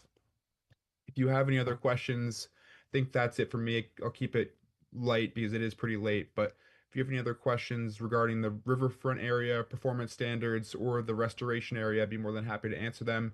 Any questions related to the stormwater or the project, Matt can handle those. Okay, thank you. Thanks. Well, I think we're gonna probably, I look forward to the peer review and see how that works out. And I just had a question, have you folks gone to Danvers yet for any of the project? Yep. Just any feedback? We've briefly? gone in front of Danvers Conservation last week, and they approved us for the portion that's up here. It's really just 100 to 200 foot riverfront area, and we've submitted to Danvers Planning, and we're sitting down in front of them in a couple weeks. But we've gotten Okay. some of their engineering comments right now that we're working through as well. Okay, great. All right, I don't have any more questions right at this time. I don't know if the rest of the commission has any other questions. If they do, then they could say, you can speak, and then, I don't know, we're gonna open this to the public since we're taking, I don't know if there's anybody here from the public who wants to speak on this, but if they do, we should hear them. Otherwise, I would, move to continue, pending a peer review. Just real quick for the chair. Tom and Matthew, were you both part of the last two Raising Cane builds in Medford and Saugus? Yes, I was. I All was right, not a part of that. Because I know there was an issue where somebody crossed the pipe at the one in Saugus and created a neighborhood issue, I believe. So obviously we'll hear more from the peer review, but just making sure that everybody's kind of in line now. Yep. No, it's a good point. I won't get into the details of that project, not really related to this, but it was actually not Raising Cane's, and it was an abutter thing, and lack of maintenance. But we were the new players in town, so everyone looked at us. But Yeah. Certainly open to looking at anything or any questions anyone has in Yeah. particular this project. Just talk about. We'll talk about more obviously after, because we're going to continue. And I was just curious to see if you both were involved in the last two. So okay, thank you. Great. I'd like to ask Mr. Ashley whether if he could elaborate real quick about. It looks like there's 3 access points for the property. Yep. Go ahead. Through the chair. So in the existing conditions, there's 3 access points. There's the one on Sylvan, and then there's 2 over on Endicott. In the proposed condition, we're actually closing this here to get more landscape, so more natural buffer. And then the other 2 are going to be remaining updated to more current operations, but same locations in general. What's happening, Mr. Ashley, at the bottom and the lower right? It looks like it's access to the adjacent property, or? Yeah, this is everyone's favorite area down here. So this parcel goes way down here to the right. It's kind of, I don't know, I call it the annex if you're an Office fan. And it's just a general paved area, nothing going on down here. The applicant Raising Cane's isn't proposing to utilize this area at all, but just meaning access to it if someone did need to get down there. And I believe another comment we got was if we could possibly put a gate here just to stop individuals from going down there if they don't need to, and applicant was open to doing that as well. Yeah, I think that's a good idea. Okay. All right, if there was no more questions, then we'll continue this and look forward to peer review. I move to continue. Before you guys do that, I just want to make sure if anyone is in the public that wants to speak for or against this, please raise your hand now. Seeing none, you guys are free to make your continuance motion. Through the chair,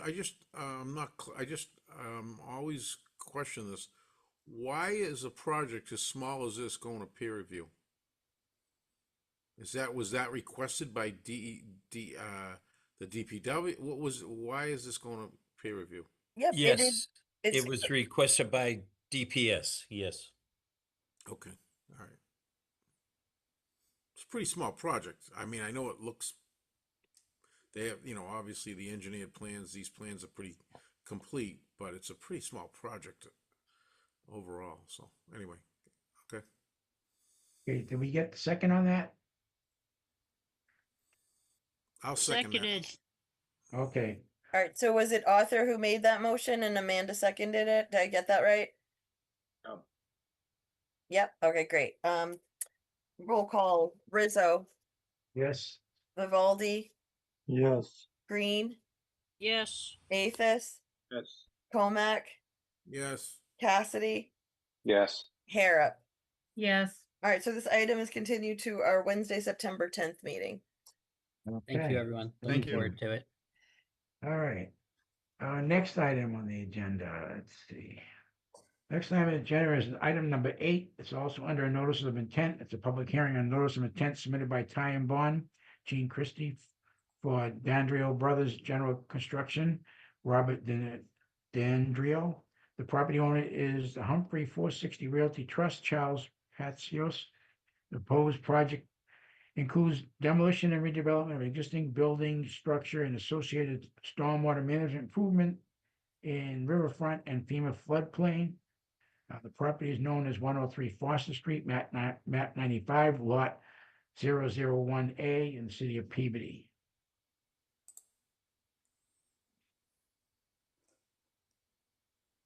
Is there somebody here for that Yes. project? That's me. My name is Jean Christie. Can everybody hear me okay? Yes.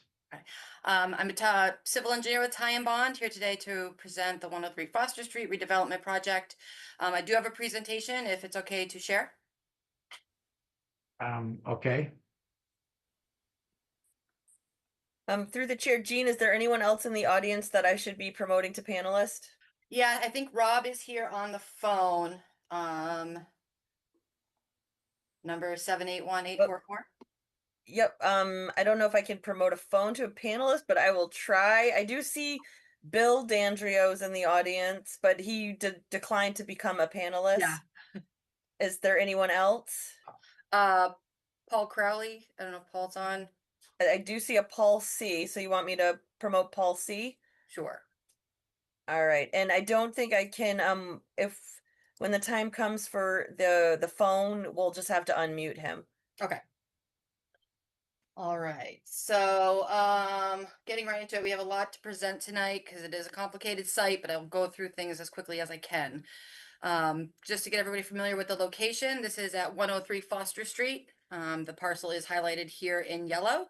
We have Goldthwaite Brook, the south property line, kind of along the entire property line. Foster Street is to the right of the property, railroad tracks to the northwestish, and then other developed areas around. The resource areas on the property include inlet bank, land under water bodies and waterways, 2,200-foot riverfront area, and bordering land subject to flooding. Also, per this map that you see, which is the July 8th, 2025 updated FEMA maps, we are located within the Zone AE.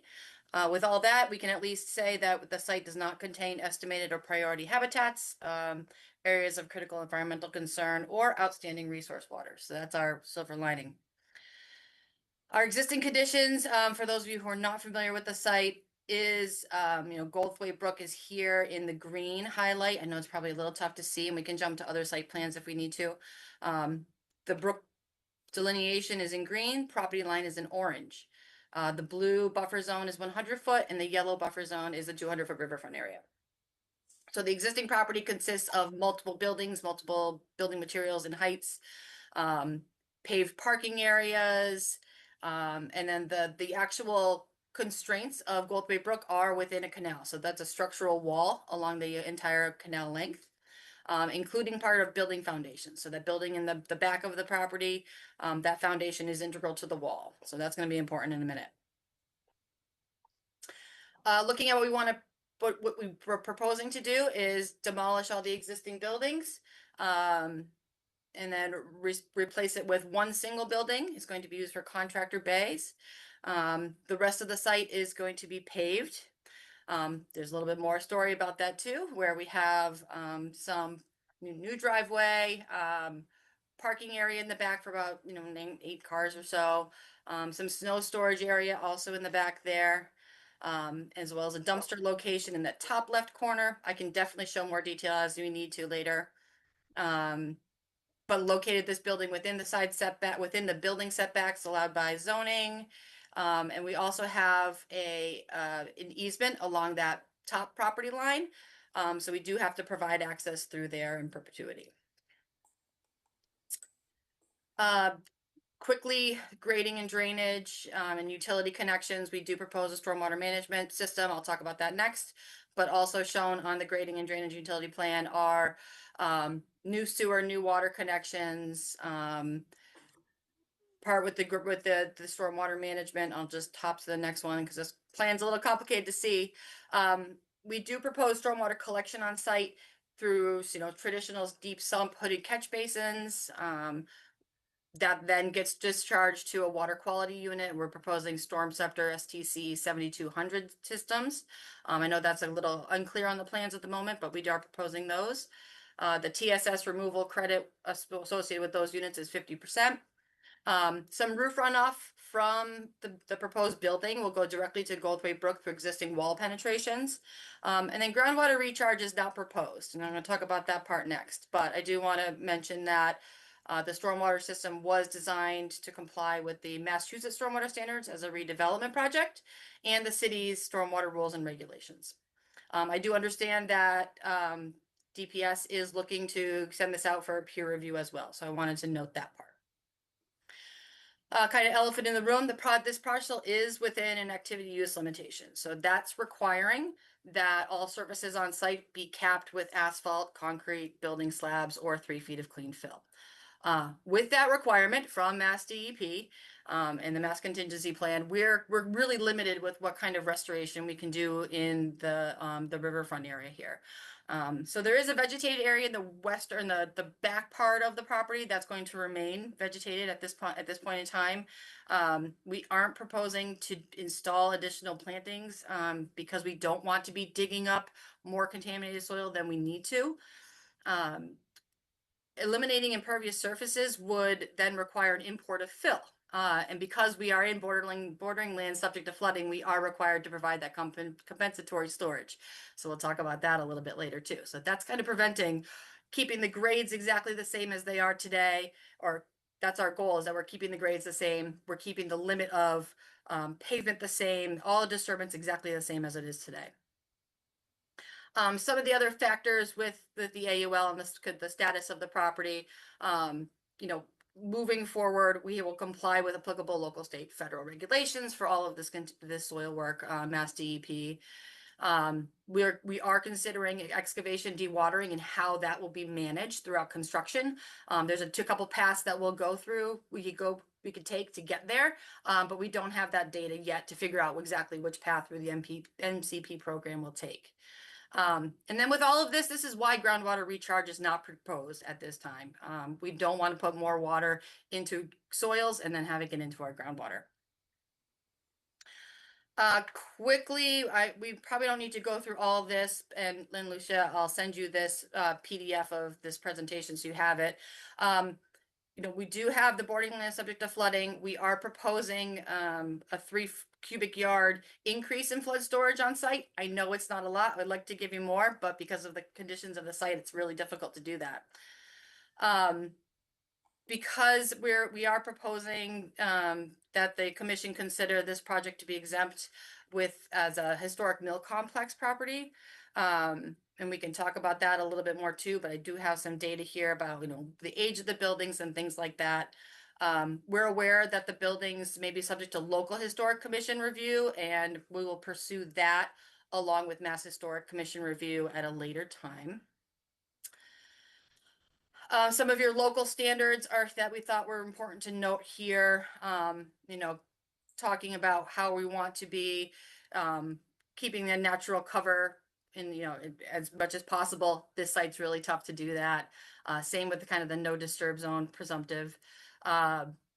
It's really difficult to, you know, restore some areas that we have to keep paved. So I think that's really quickly in a nutshell. I have a whole bunch more information pulled up if we need to talk about other things. Okay. Well, it sounds like you've covered a lot of things, maybe more recently since some of the activities that happened on the site with some excavations without an LSP on site. So there's concerns about that and about the Historic Society, but you're gonna talk to the Historic Society, see what they feel, if it's have any historic significance that the city is concerned about. And dewatering methodologies, snow storage on the site, that wasn't brought up, but again, we talk about that another time, because it's going to peer review. Where the trash containers will be located, I don't know if those are on the plan yet. I think we submitted a revised drawing set at the end of last week that had snow storage and refuse provisions. Okay. I don't know, I think at this time, I don't really need to say much. I think we'll wait for peer review. If anybody else in the commission wants to talk about this, then fine. If not, then we can open it up to anybody in the public who wants to speak. Through the chair, have they already hired someone to do the peer review? I don't know. Lucia? That would be between Ty and Bond, the property owner, and DPS. Jean, do you know? Have you guys seen any paper? We haven't heard from them at all. No. No, we have not been given a contract. Okay.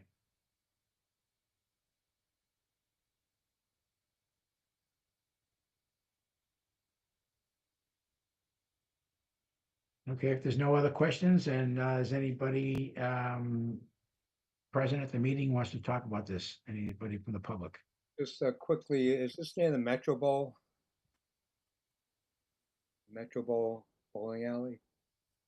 No, it's further down, closer to Champions and directly across the street from the old the current Manziel, the furniture, which was Grossman's. Across the street near the Oh, yeah. Yeah. the condos? Oh, Yeah, there's a little park area on the other side of the river from us and those condos, yes. Through the chair. So Jack, you are their attorney. I don't think I realized that. It's okay. Okay, so I have to write it down for my notes. Through the chair, I do have some questions. I still haven't gotten a straight answer as to why they were out on site digging without an LSP. Could someone tell us what the purpose of that was?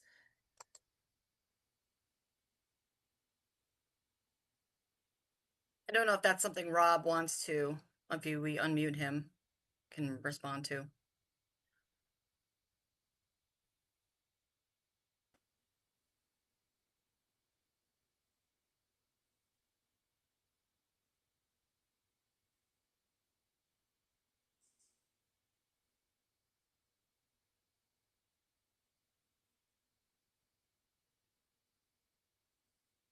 Is he there? I asked him to unmute.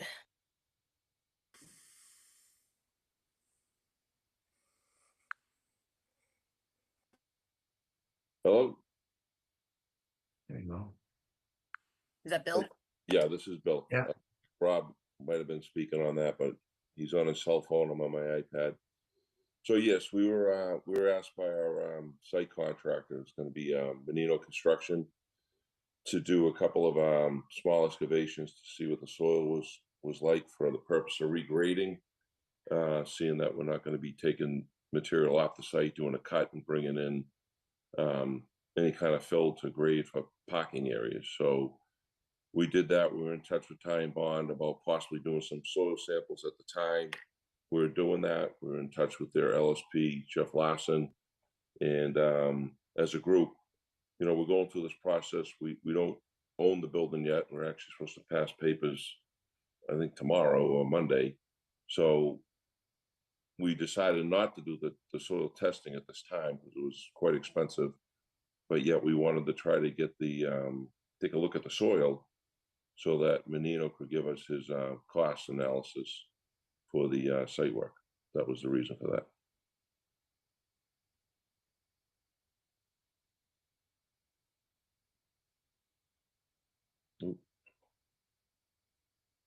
Were the excavations repaved? Yes. But are you able to do any regrading well, I guess we have to talk about this tonight, but if that's an AUL site and you got contaminated soils, I don't think you're gonna be digging stuff out of there if it's supposed to be sealed up. But there's some excavations that we need to do for utility installations. And then that export of materials will be managed according to Mass DEP regulations.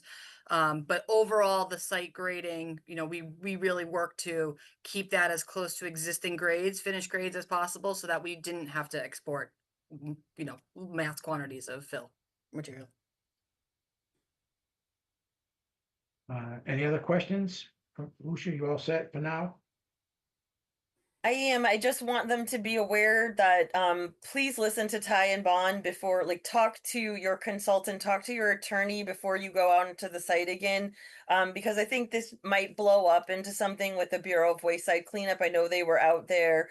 I heard people said they were out there with clipboards. They were testing the soil, the residuals that were still left on the pavement. So it was a really big deal, actually, and it should have never happened. And I know that if Ty and Bond knew about it, it would have never happened. So they just need to know if this is the property they're buying and going forward. Again, this wasn't a great way to start the relationship with the city. Okay, understood. Okay. If there aren't any more questions, we'll continue this pending our peer review. And whether or not we meet next month, we'll continue it to September. Move to continue. Motion to continue. Second. All right, so this will be continued. Motion was made by Amanda, seconded by Bruce. We do not meet in August, so it has to be in September. Roll call. Rizzo, Yes. Vivaldi, Yeah. Green, Yes. Gaithis, Yes. Comac, Yes. Cassidy, Yes. and Harrop. Yes. All right, so the item is continued 7-0. Thank you. Very good. Okay. Next item on the agenda is under certificates of compliance. It's a continued request for a full certificate of compliance is made by William Sparagus, Chris Sparagus on DEP file number 55-934. The project was the construction of a single-family home. Address was formerly known as 0 Pearl Street, now known as 18 Pearl Street, map 105, lot 85 in the city of Peabody. The order of conditions was issued in 2/28/24. Our first meeting was January of this year. And as far as I know, there's been no update from the engineer or property with regard to changes that needed to take place for runoff and soil being washed out, and this wasn't good. So we haven't heard anything back, but I did have, I did speak with Paul Barrasso, who is the owner. He's very concerned and upset what's happening on his property. And apparently some of the plans or the plans to improve the drainage on site is creating a big problem for him in his driveway, and he's really looking for some help. So I spoke to him at length last week, and I told him that when maybe next week I'd like to call him and go to his house and take a look at what he believes that the contractor wants to do. They want to dig up his yard and put a pipe in, and and he's got some trees there that are half dead, and he's concerned about those. So Lucia, maybe next week, if I don't know, if you're on vacation next week, did you say? No, I've been out to the site numerous times. I mean, what do you want to know? I have the answers. I've already been out. I mean, if you want to go out, I've literally been out to the site at least 4 times. I've been out many times. I have many pictures. Chris Barajas is here. I believe everyone wants a continuance. They're still trying to figure things out. That's what it sounded like via email. Maybe if Chris could speak to that. Okay. But I mean, I would encourage the board to go out. I mean, at this point, I don't really think I need to be involved because I'm not an engineer. I don't want to like come up with something and then it fails and then people blame me or the commission. So I think this is something that has to be handled between the 2 parties and their attorneys. Yeah, it doesn't sound good. And I spoke with Paul, and he's really upset, and but he's very grateful for all the hard work that the commission does for the city and with regard to his project. And he just needs somebody to talk to. So I think I'm going to probably go out there next week. If anybody wants to come with me, that'd be great. I'm not sure when, but I'm going to try to get by there and take a look. You can reach out to me. I'm around. Okay.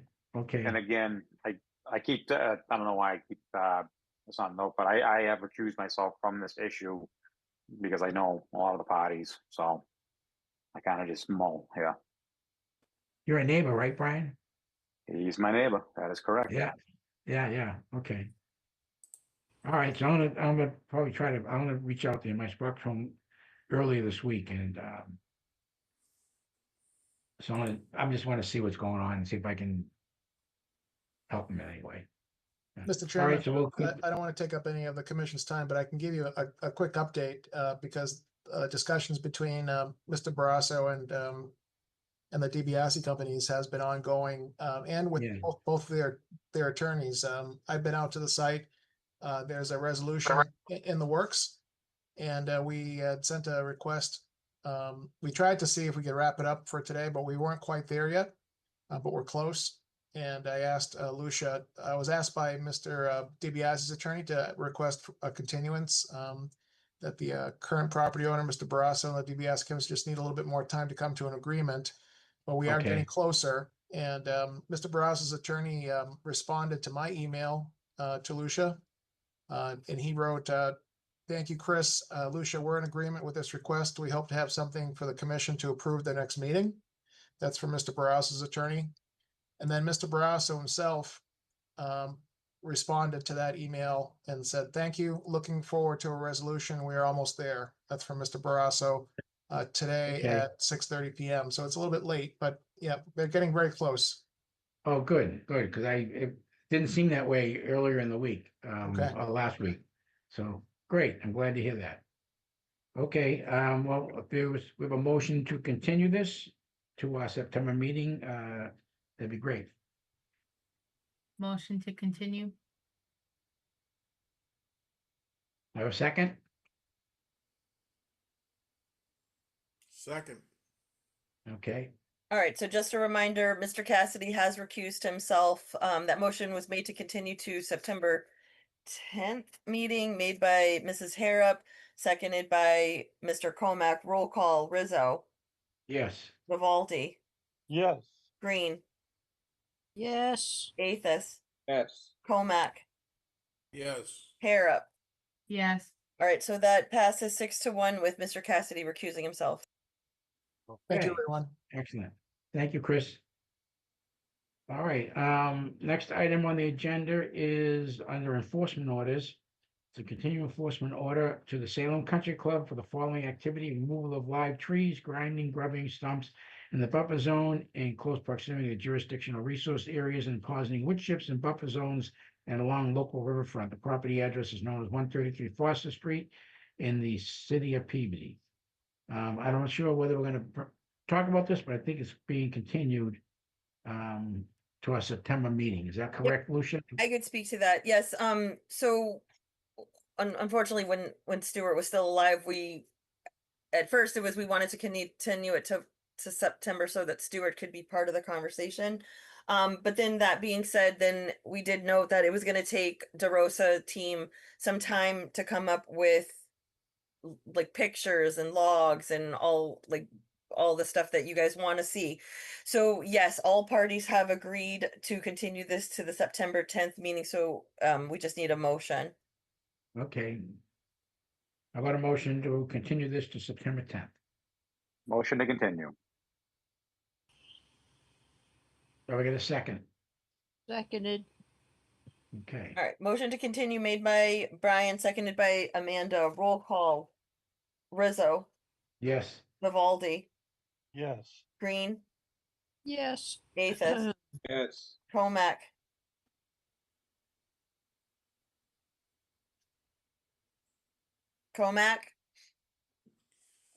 Yes. Cassidy, Yes.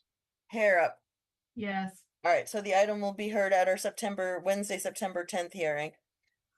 Excellent. Thank you.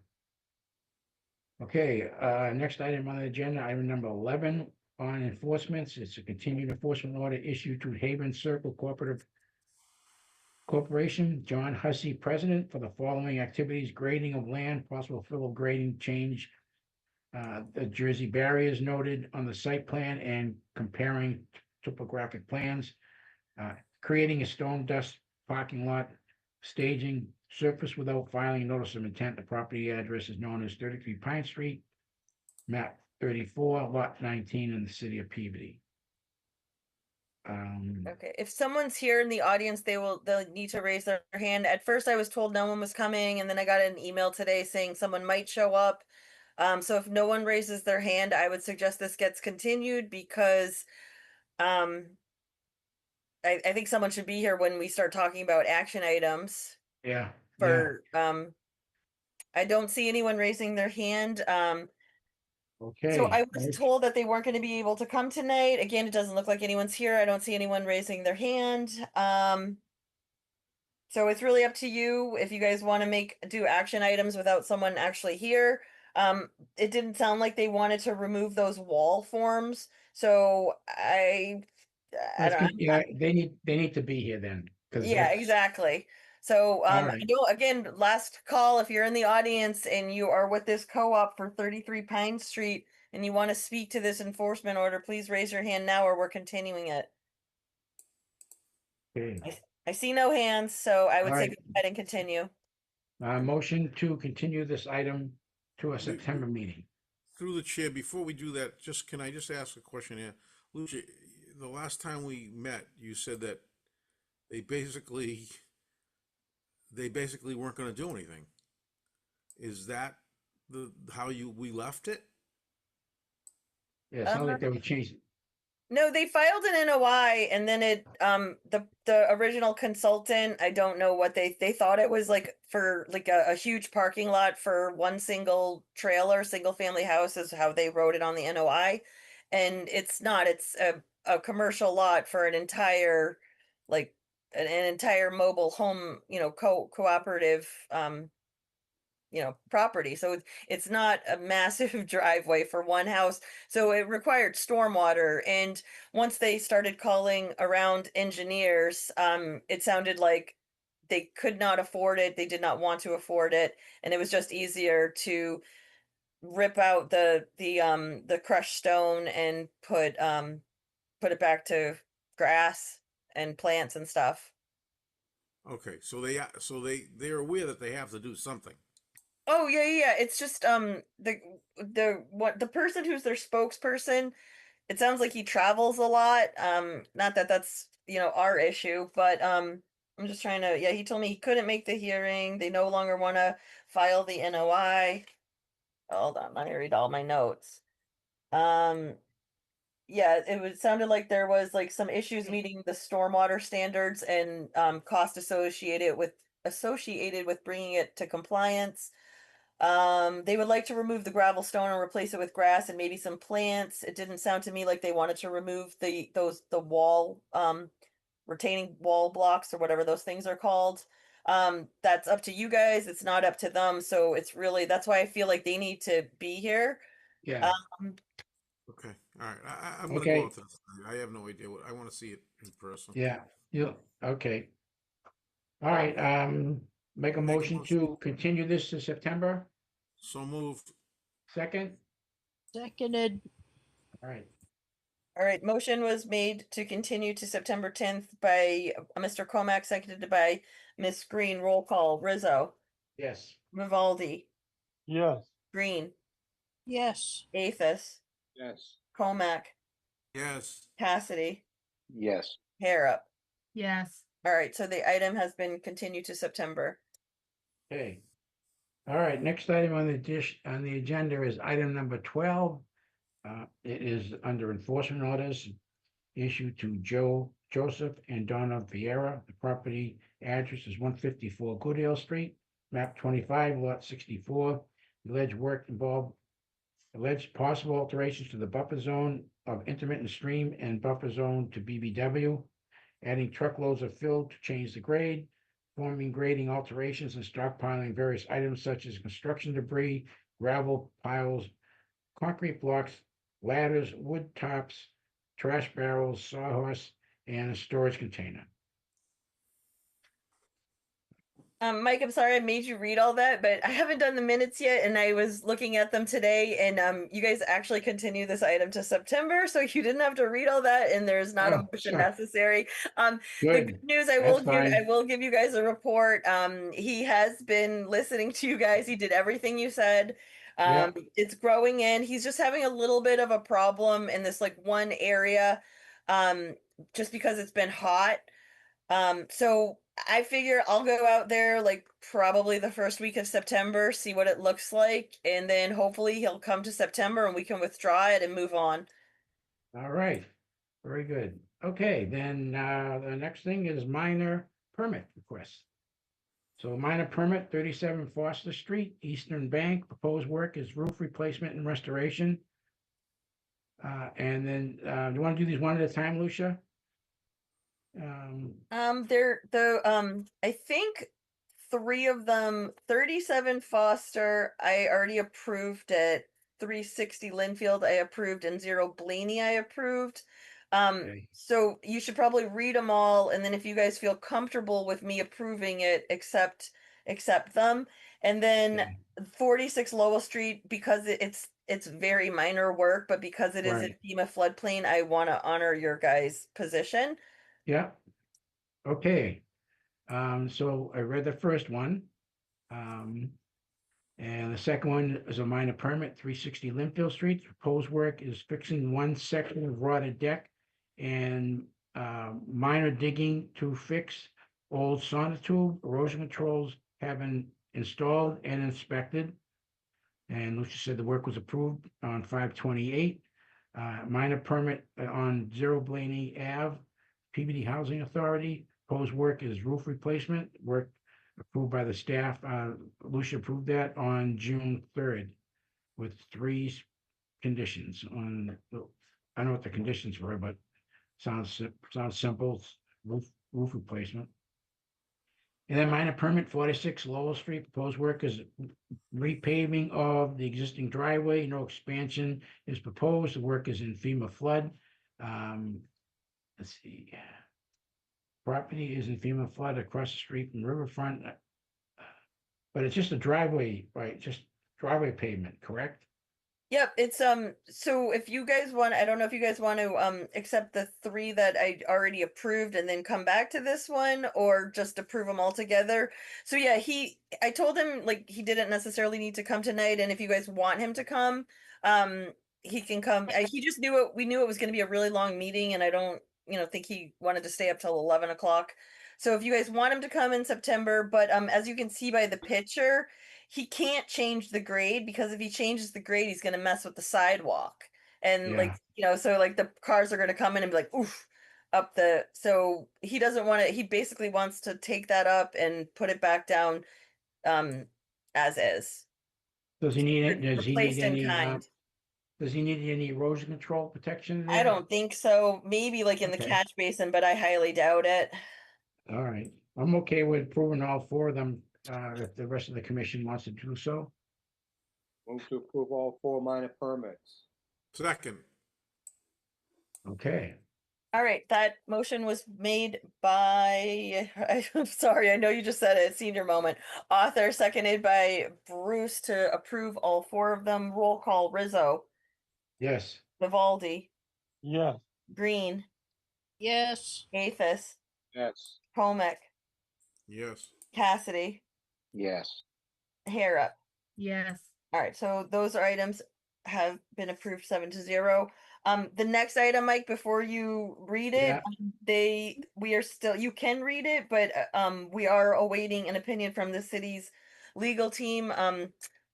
Attorney Liz Lashway, our city solicitor, did submit a letter with a bunch of questions. It is on the OneDrive. I have yet to see the response to it, and we'll go from there. So you can read it, but it should be continued because there's nothing to talk about. Okay, I'll read it, but we'll continue it. It's an exemption request. Peabody Municipal Light Plant letter from attorney Nicholas Scobo, Jr. on behalf of Peabody Municipal Light Plant requesting an opinion from the city solicitor regarding exemption status for a proposed battery energy storage system located at 201 Warren Street, extension map 63, lot 164, in the city of Peabody. The property is within riverfront and a FEMA floodplain. So we will just, we'll wait for the opinion and motion to continue this to our next meeting. So moved. Second? Seconded. All right, roll call. That was made by Mr. Comack, seconded by Miss Green. Roll call: Rizzo, Yes. Vivaldi, Yes. Green, Yes. Athos, Yes. Comack, Yes. Cassidy, Yes. Harrop. Yes. All right, so that item is continued 7-0. All right, discussion items. William and Sparagus requested to discuss a revised plan and possible need for a formal amendment request or administration vote for the property located at 60 Pulaski Street, map 53, lot 85 in the city of Peabody. Is that something that, oh, he's Chris, okay. Yeah, I'm still here, just like you guys. But I've been doing some work while I've been waiting, so that Okay. thank you for that. I'm here to talk about 60 Pulaski Street again, the project that never ends. I'm going to just share my plan real quick with you. Just to refresh your memory, I'm going to give you a quick picture. This is 60 Pulaski Street, where we last came before you, or last submitted revised plans back in June of last year, where we separated the project into 2 buildings instead of 1. You may remember we had 2 entrances, one on the south side of Pulaski Street along our frontage, and one on the north. And so we submitted for site plan review to planning board, and they sent it out for a peer review on traffic. And what happened was that the traffic engineer had a problem with one of our proposed entrances out front here. What I've done is I've colored up a plan to show you before, which is the plan that we're looking at here, and after. So I'm going to just minimize this and let me know if you see the color plan come up. Yeah. Okay. All right. So I'm going to start at the top. Okay. So I kind of cut and pasted the 2 plans and what changed. So up in the top here, our property line that we share with number 58 Pulaski is this line right here. And 58 Pulaski has a right to access their property over a portion of ours. And so our idea when we submitted the plan was to create this this island that would separate our driveway that we would like to build from the existing Pulaski Street driveway. Now, the traffic engineer said that these two driveways are too close to one another, and he was afraid of conflicts with trucks. You know, this entrance being positioned here also allowed us to be able to bring tractor trailers and, you know, and turn them in to get out around the back of the building. Yeah. So what they asked us to do is to separate these two entrances. And so we took this entrance and moved it over to about here. And if you look down below here, this is the change. In addition, you'll notice that on this revised plan, which I'm calling the after plan, the city also required us to install a new sidewalk across our frontage. So that's this line here. Oh, boy. Yeah, we're also doing a nice crosswalk across the street to Dobbs Road. So this entrance got moved to here, and that was enough separation where the gentleman felt more comfortable. But this kind of screwed us up for tractor trailers. Yeah, can the WB50 make that turn? They cannot. So what we did is that we came down here to this entrance, and we actually widened this entrance to allow for tractor trailer access. And the way we did it, we kind of we were a little bit sneaky about the way it's going to look. We're only going to have pavement across this area here, which is the same as what we had before, and then we're going to do some pavers. Yeah, like you do the roundabouts. That's right. And so if a tractor trailer, you know, were to come, you know, we showed them that it could make this movement. Yeah. It could make the movement coming from Danvers, and we showed how it could make the movements coming out as well. Right. So, you know, Will reviewed this for DPS for stormwater, and it was he was fine with it. The planning board approved this last week, and we'd very much like the commission to approve this administratively, if at all possible. The limit of work, you know, hasn't changed. You know, so you can see kind of what we're doing here. Okay. Through the chair, Chris, why don't you just make it turf stone? The pavers? Instead of making it pavers, why don't you just make it turf stone? It'll still be grass, but tractor trailers can go right over it. Yeah, we tossed that back and forth. And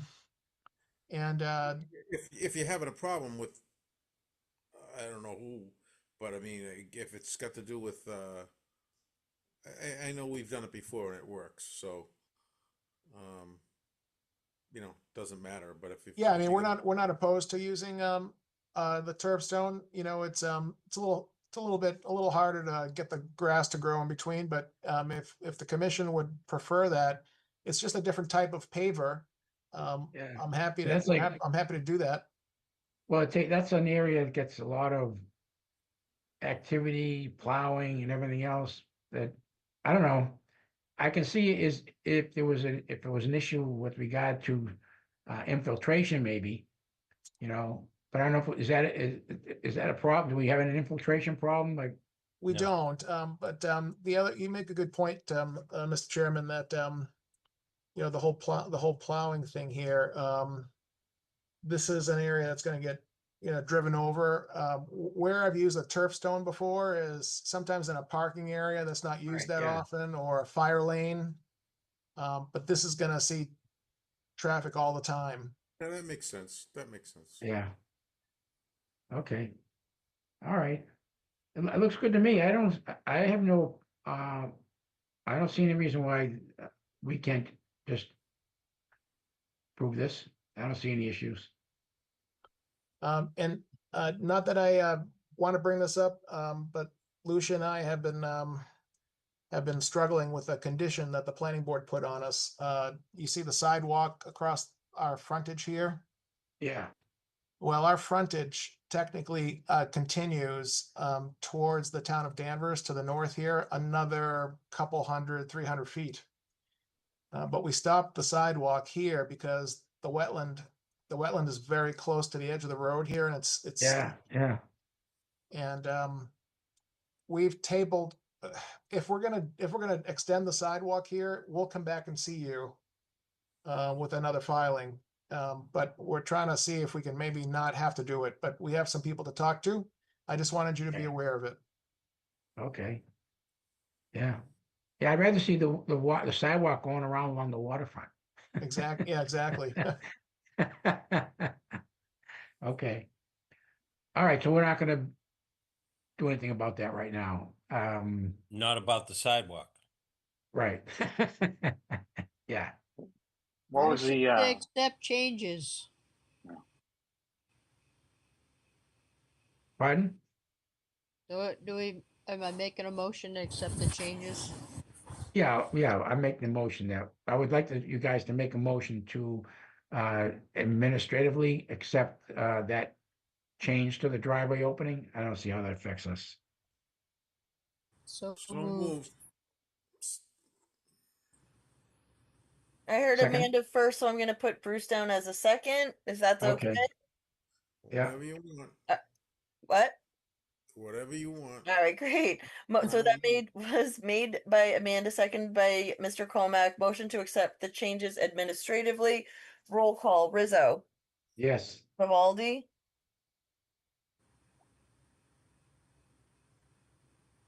Vivaldi, is he still on?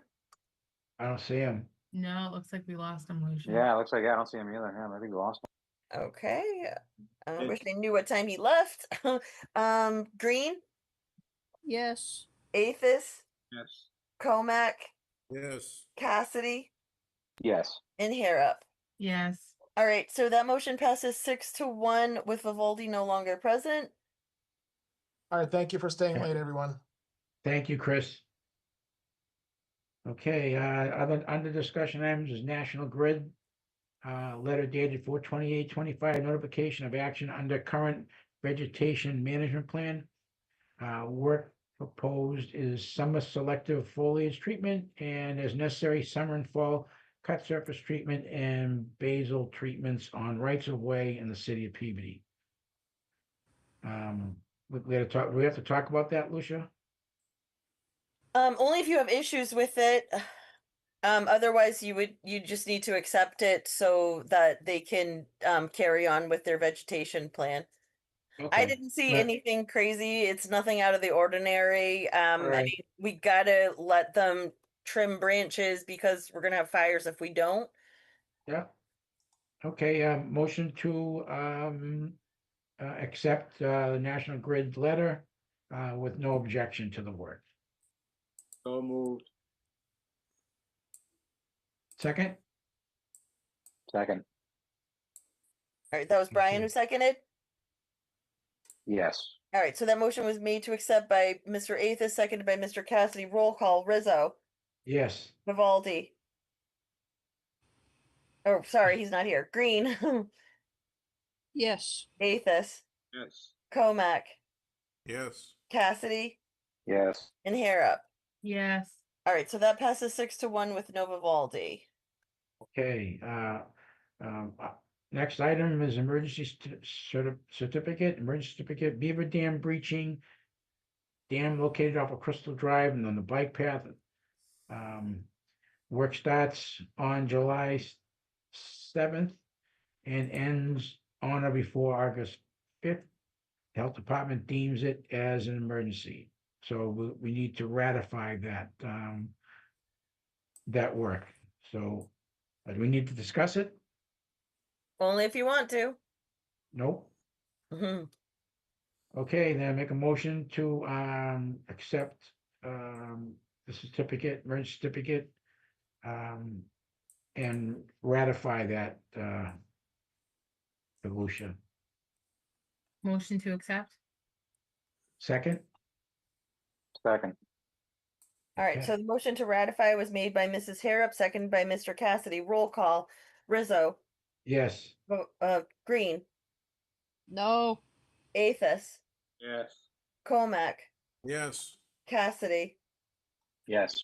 Harrop. Yes. All right, so that passes 5-2 with Amanda, no, and no Vivaldi, correct? Did I get that right? Yes. Yeah. Okay, and we recently just got minutes for 5/7/25.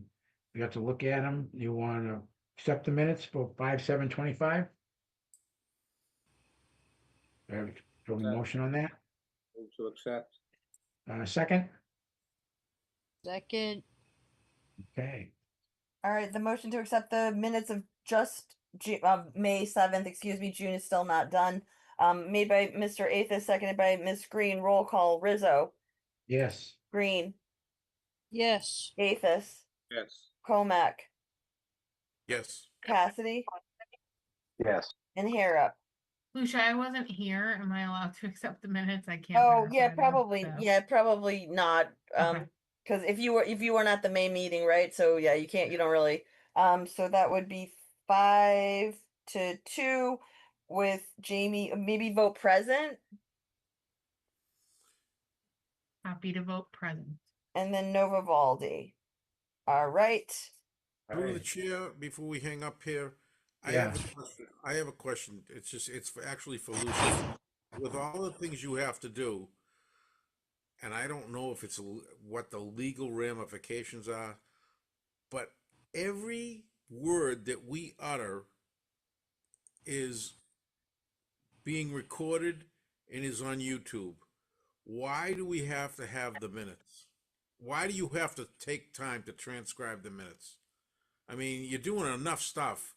It seems like it would That's- free you up. I think I'm it's- not really clear if it has to be legally done. I think I think that's under the open meeting laws that you need to have minutes, handwritten minutes or typed minutes. I don't think Yes. recordings are, I could be wrong, but I think, No, I'm pretty sure you're right, Mike. Not everybody has a computer and the internet either. You I go on- guess. I don't know. Today's day and age, it seems like she's doing a lot of work for nothing. Yeah, I mean, I don't know the answer, but some people do like to read when I send them. If I don't have the minutes done and I send them the video, some people get upset. They don't want to listen to it. They don't want to watch it. They don't want to zoom. They don't want to fast forward. They don't want to try to find it. I get it. So it's just Okay, how it is. whatever, I just seems Yeah, like you're it's- doing a lot of work. It seems like you have enough to do without doing that. That's all. it's under public hearings have to have minutes. Yep. Okay. It's just Yep. the law. Yes, Yeah. I have requested a clerk many times in the past, and it just doesn't seem that's ever going to happen. So it is what it is. It's the law. Yeah. Yeah. General law, part 1, title 3, chapter 30A. It's all. Yeah. Okay. Yeah. Whatever. I'm not And real folks.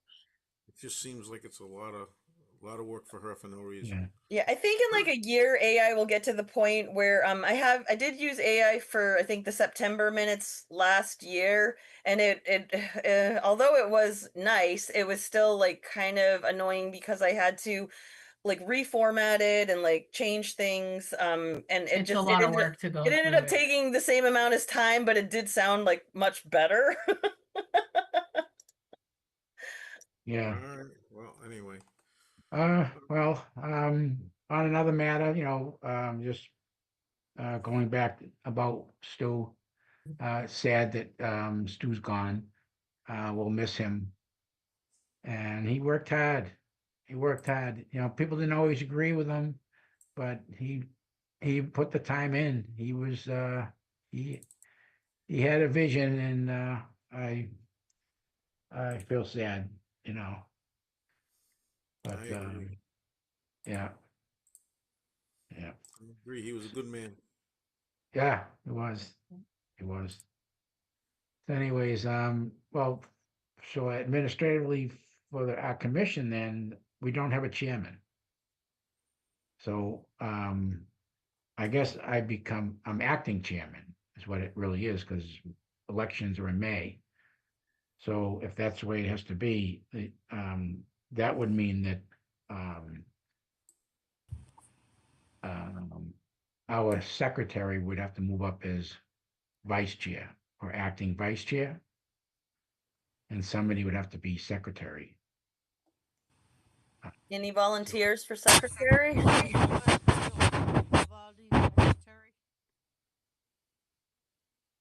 What?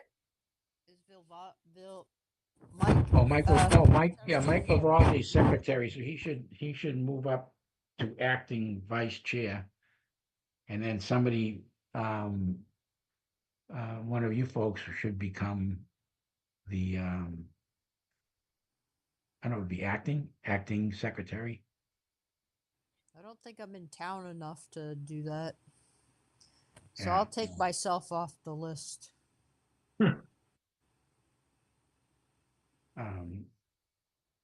So, you know, to think about it for the next meeting, and then in May, we'll have new elections again. And,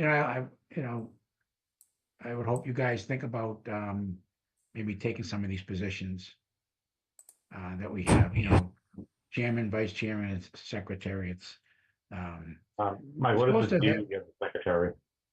huh? What is the duty of the secretary? Like, as So- secretary, what is your responsibility for a secretary? I don't really know if there is any. There's I a think lot- it's, I think years ago, I really, actually, secretary, I think actually would do the minutes and things like that, but we're fortunate in the city of Pee that we've always had somebody on our board as our clerk or an assistant. We had, Marilyn Limongello, for forever, and she did the minutes and stuff, so we're somewhat blessed that, we haven't, our secretary hadn't have to do those, duties, because that's a lot of work. So it's almost, what's the word? It's, Like procedural, like, yeah, yeah. kind of. So that doesn't really, I guess it could, but I don't think the secretary really has to do, anything. They get to see the name in the paper every month. That's for certain. Yeah, and if the vice chairman and the chairman weren't there, you would be the one to chair the meeting. And Right. Yeah, so, think about this, we got till May and stuff, but it'd be nice if, I'm not going anywhere, but it'd be nice though if somebody else might move up into the, into a chair position. You should look at it as not, almost a privilege to be able to run the meeting, just to, the way we did it when I first got on the board, it was, I think my first year on there, by next year, I became secretary.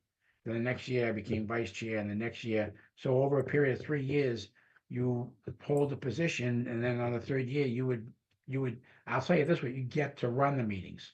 Not as punishment, but you get to run the meeting, and that was our policy, our statement, so just think about it, guys. It's just something you should kind of try to look forward to be able to run the meetings.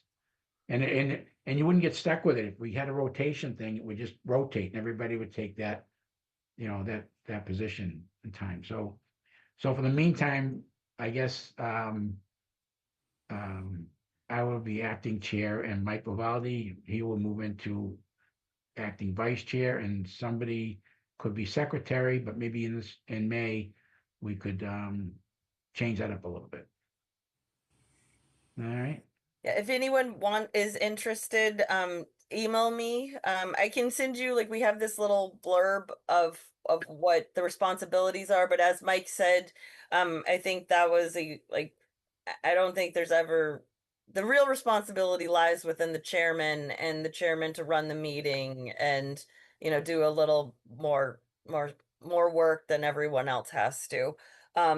I think the bylaws say some stuff, but I've never had anyone, the secretary's never, done the minutes. I do the minutes for you guys and all that stuff. Mike, are you tired of being chair and vice chair? A little, 31 years, it'd be nice. It's nice. I enjoy being on the commission. I enjoy being on the board. And I'm not going anywhere, but sometimes, I'm retired now, so I'm not always around. And so it's easy for me to be at the meeting and participate, but not, run the meeting and be responsible for making sure everything gets done, but I'm not going anywhere. But Right, so, listen, hey, I'm sorry to cut you off, Mike. I really gotta go. okay, All right, talk to you guys next month. Thank you. all righty. All right, thanks, guys. Bye. Bye. Do you guys want to make a motion to adjourn? Yeah, Yeah, I'll make a motion to adjourn. second, All right. Sorry. So the motion was made by Brian, seconded by Jamie. Yep. And I just have to write down that Bruce left. I couldn't wait. Bruce left at 11:13. All right. Sorry, I just have to get that down. Okay. Roll call. Rizzo, yes. Green, Yes. Athos, Yes. Cassidy, Yes. and Harrop. Yes. All right, so it is 11:14. The meeting adjourns 5-2 with Bruce and Vivaldi no longer present. Thanks, guys. That was a long one. All righty. All right. Have a good night. Great Sure. job tonight, Mike. Thanks, guys. Enjoy the rest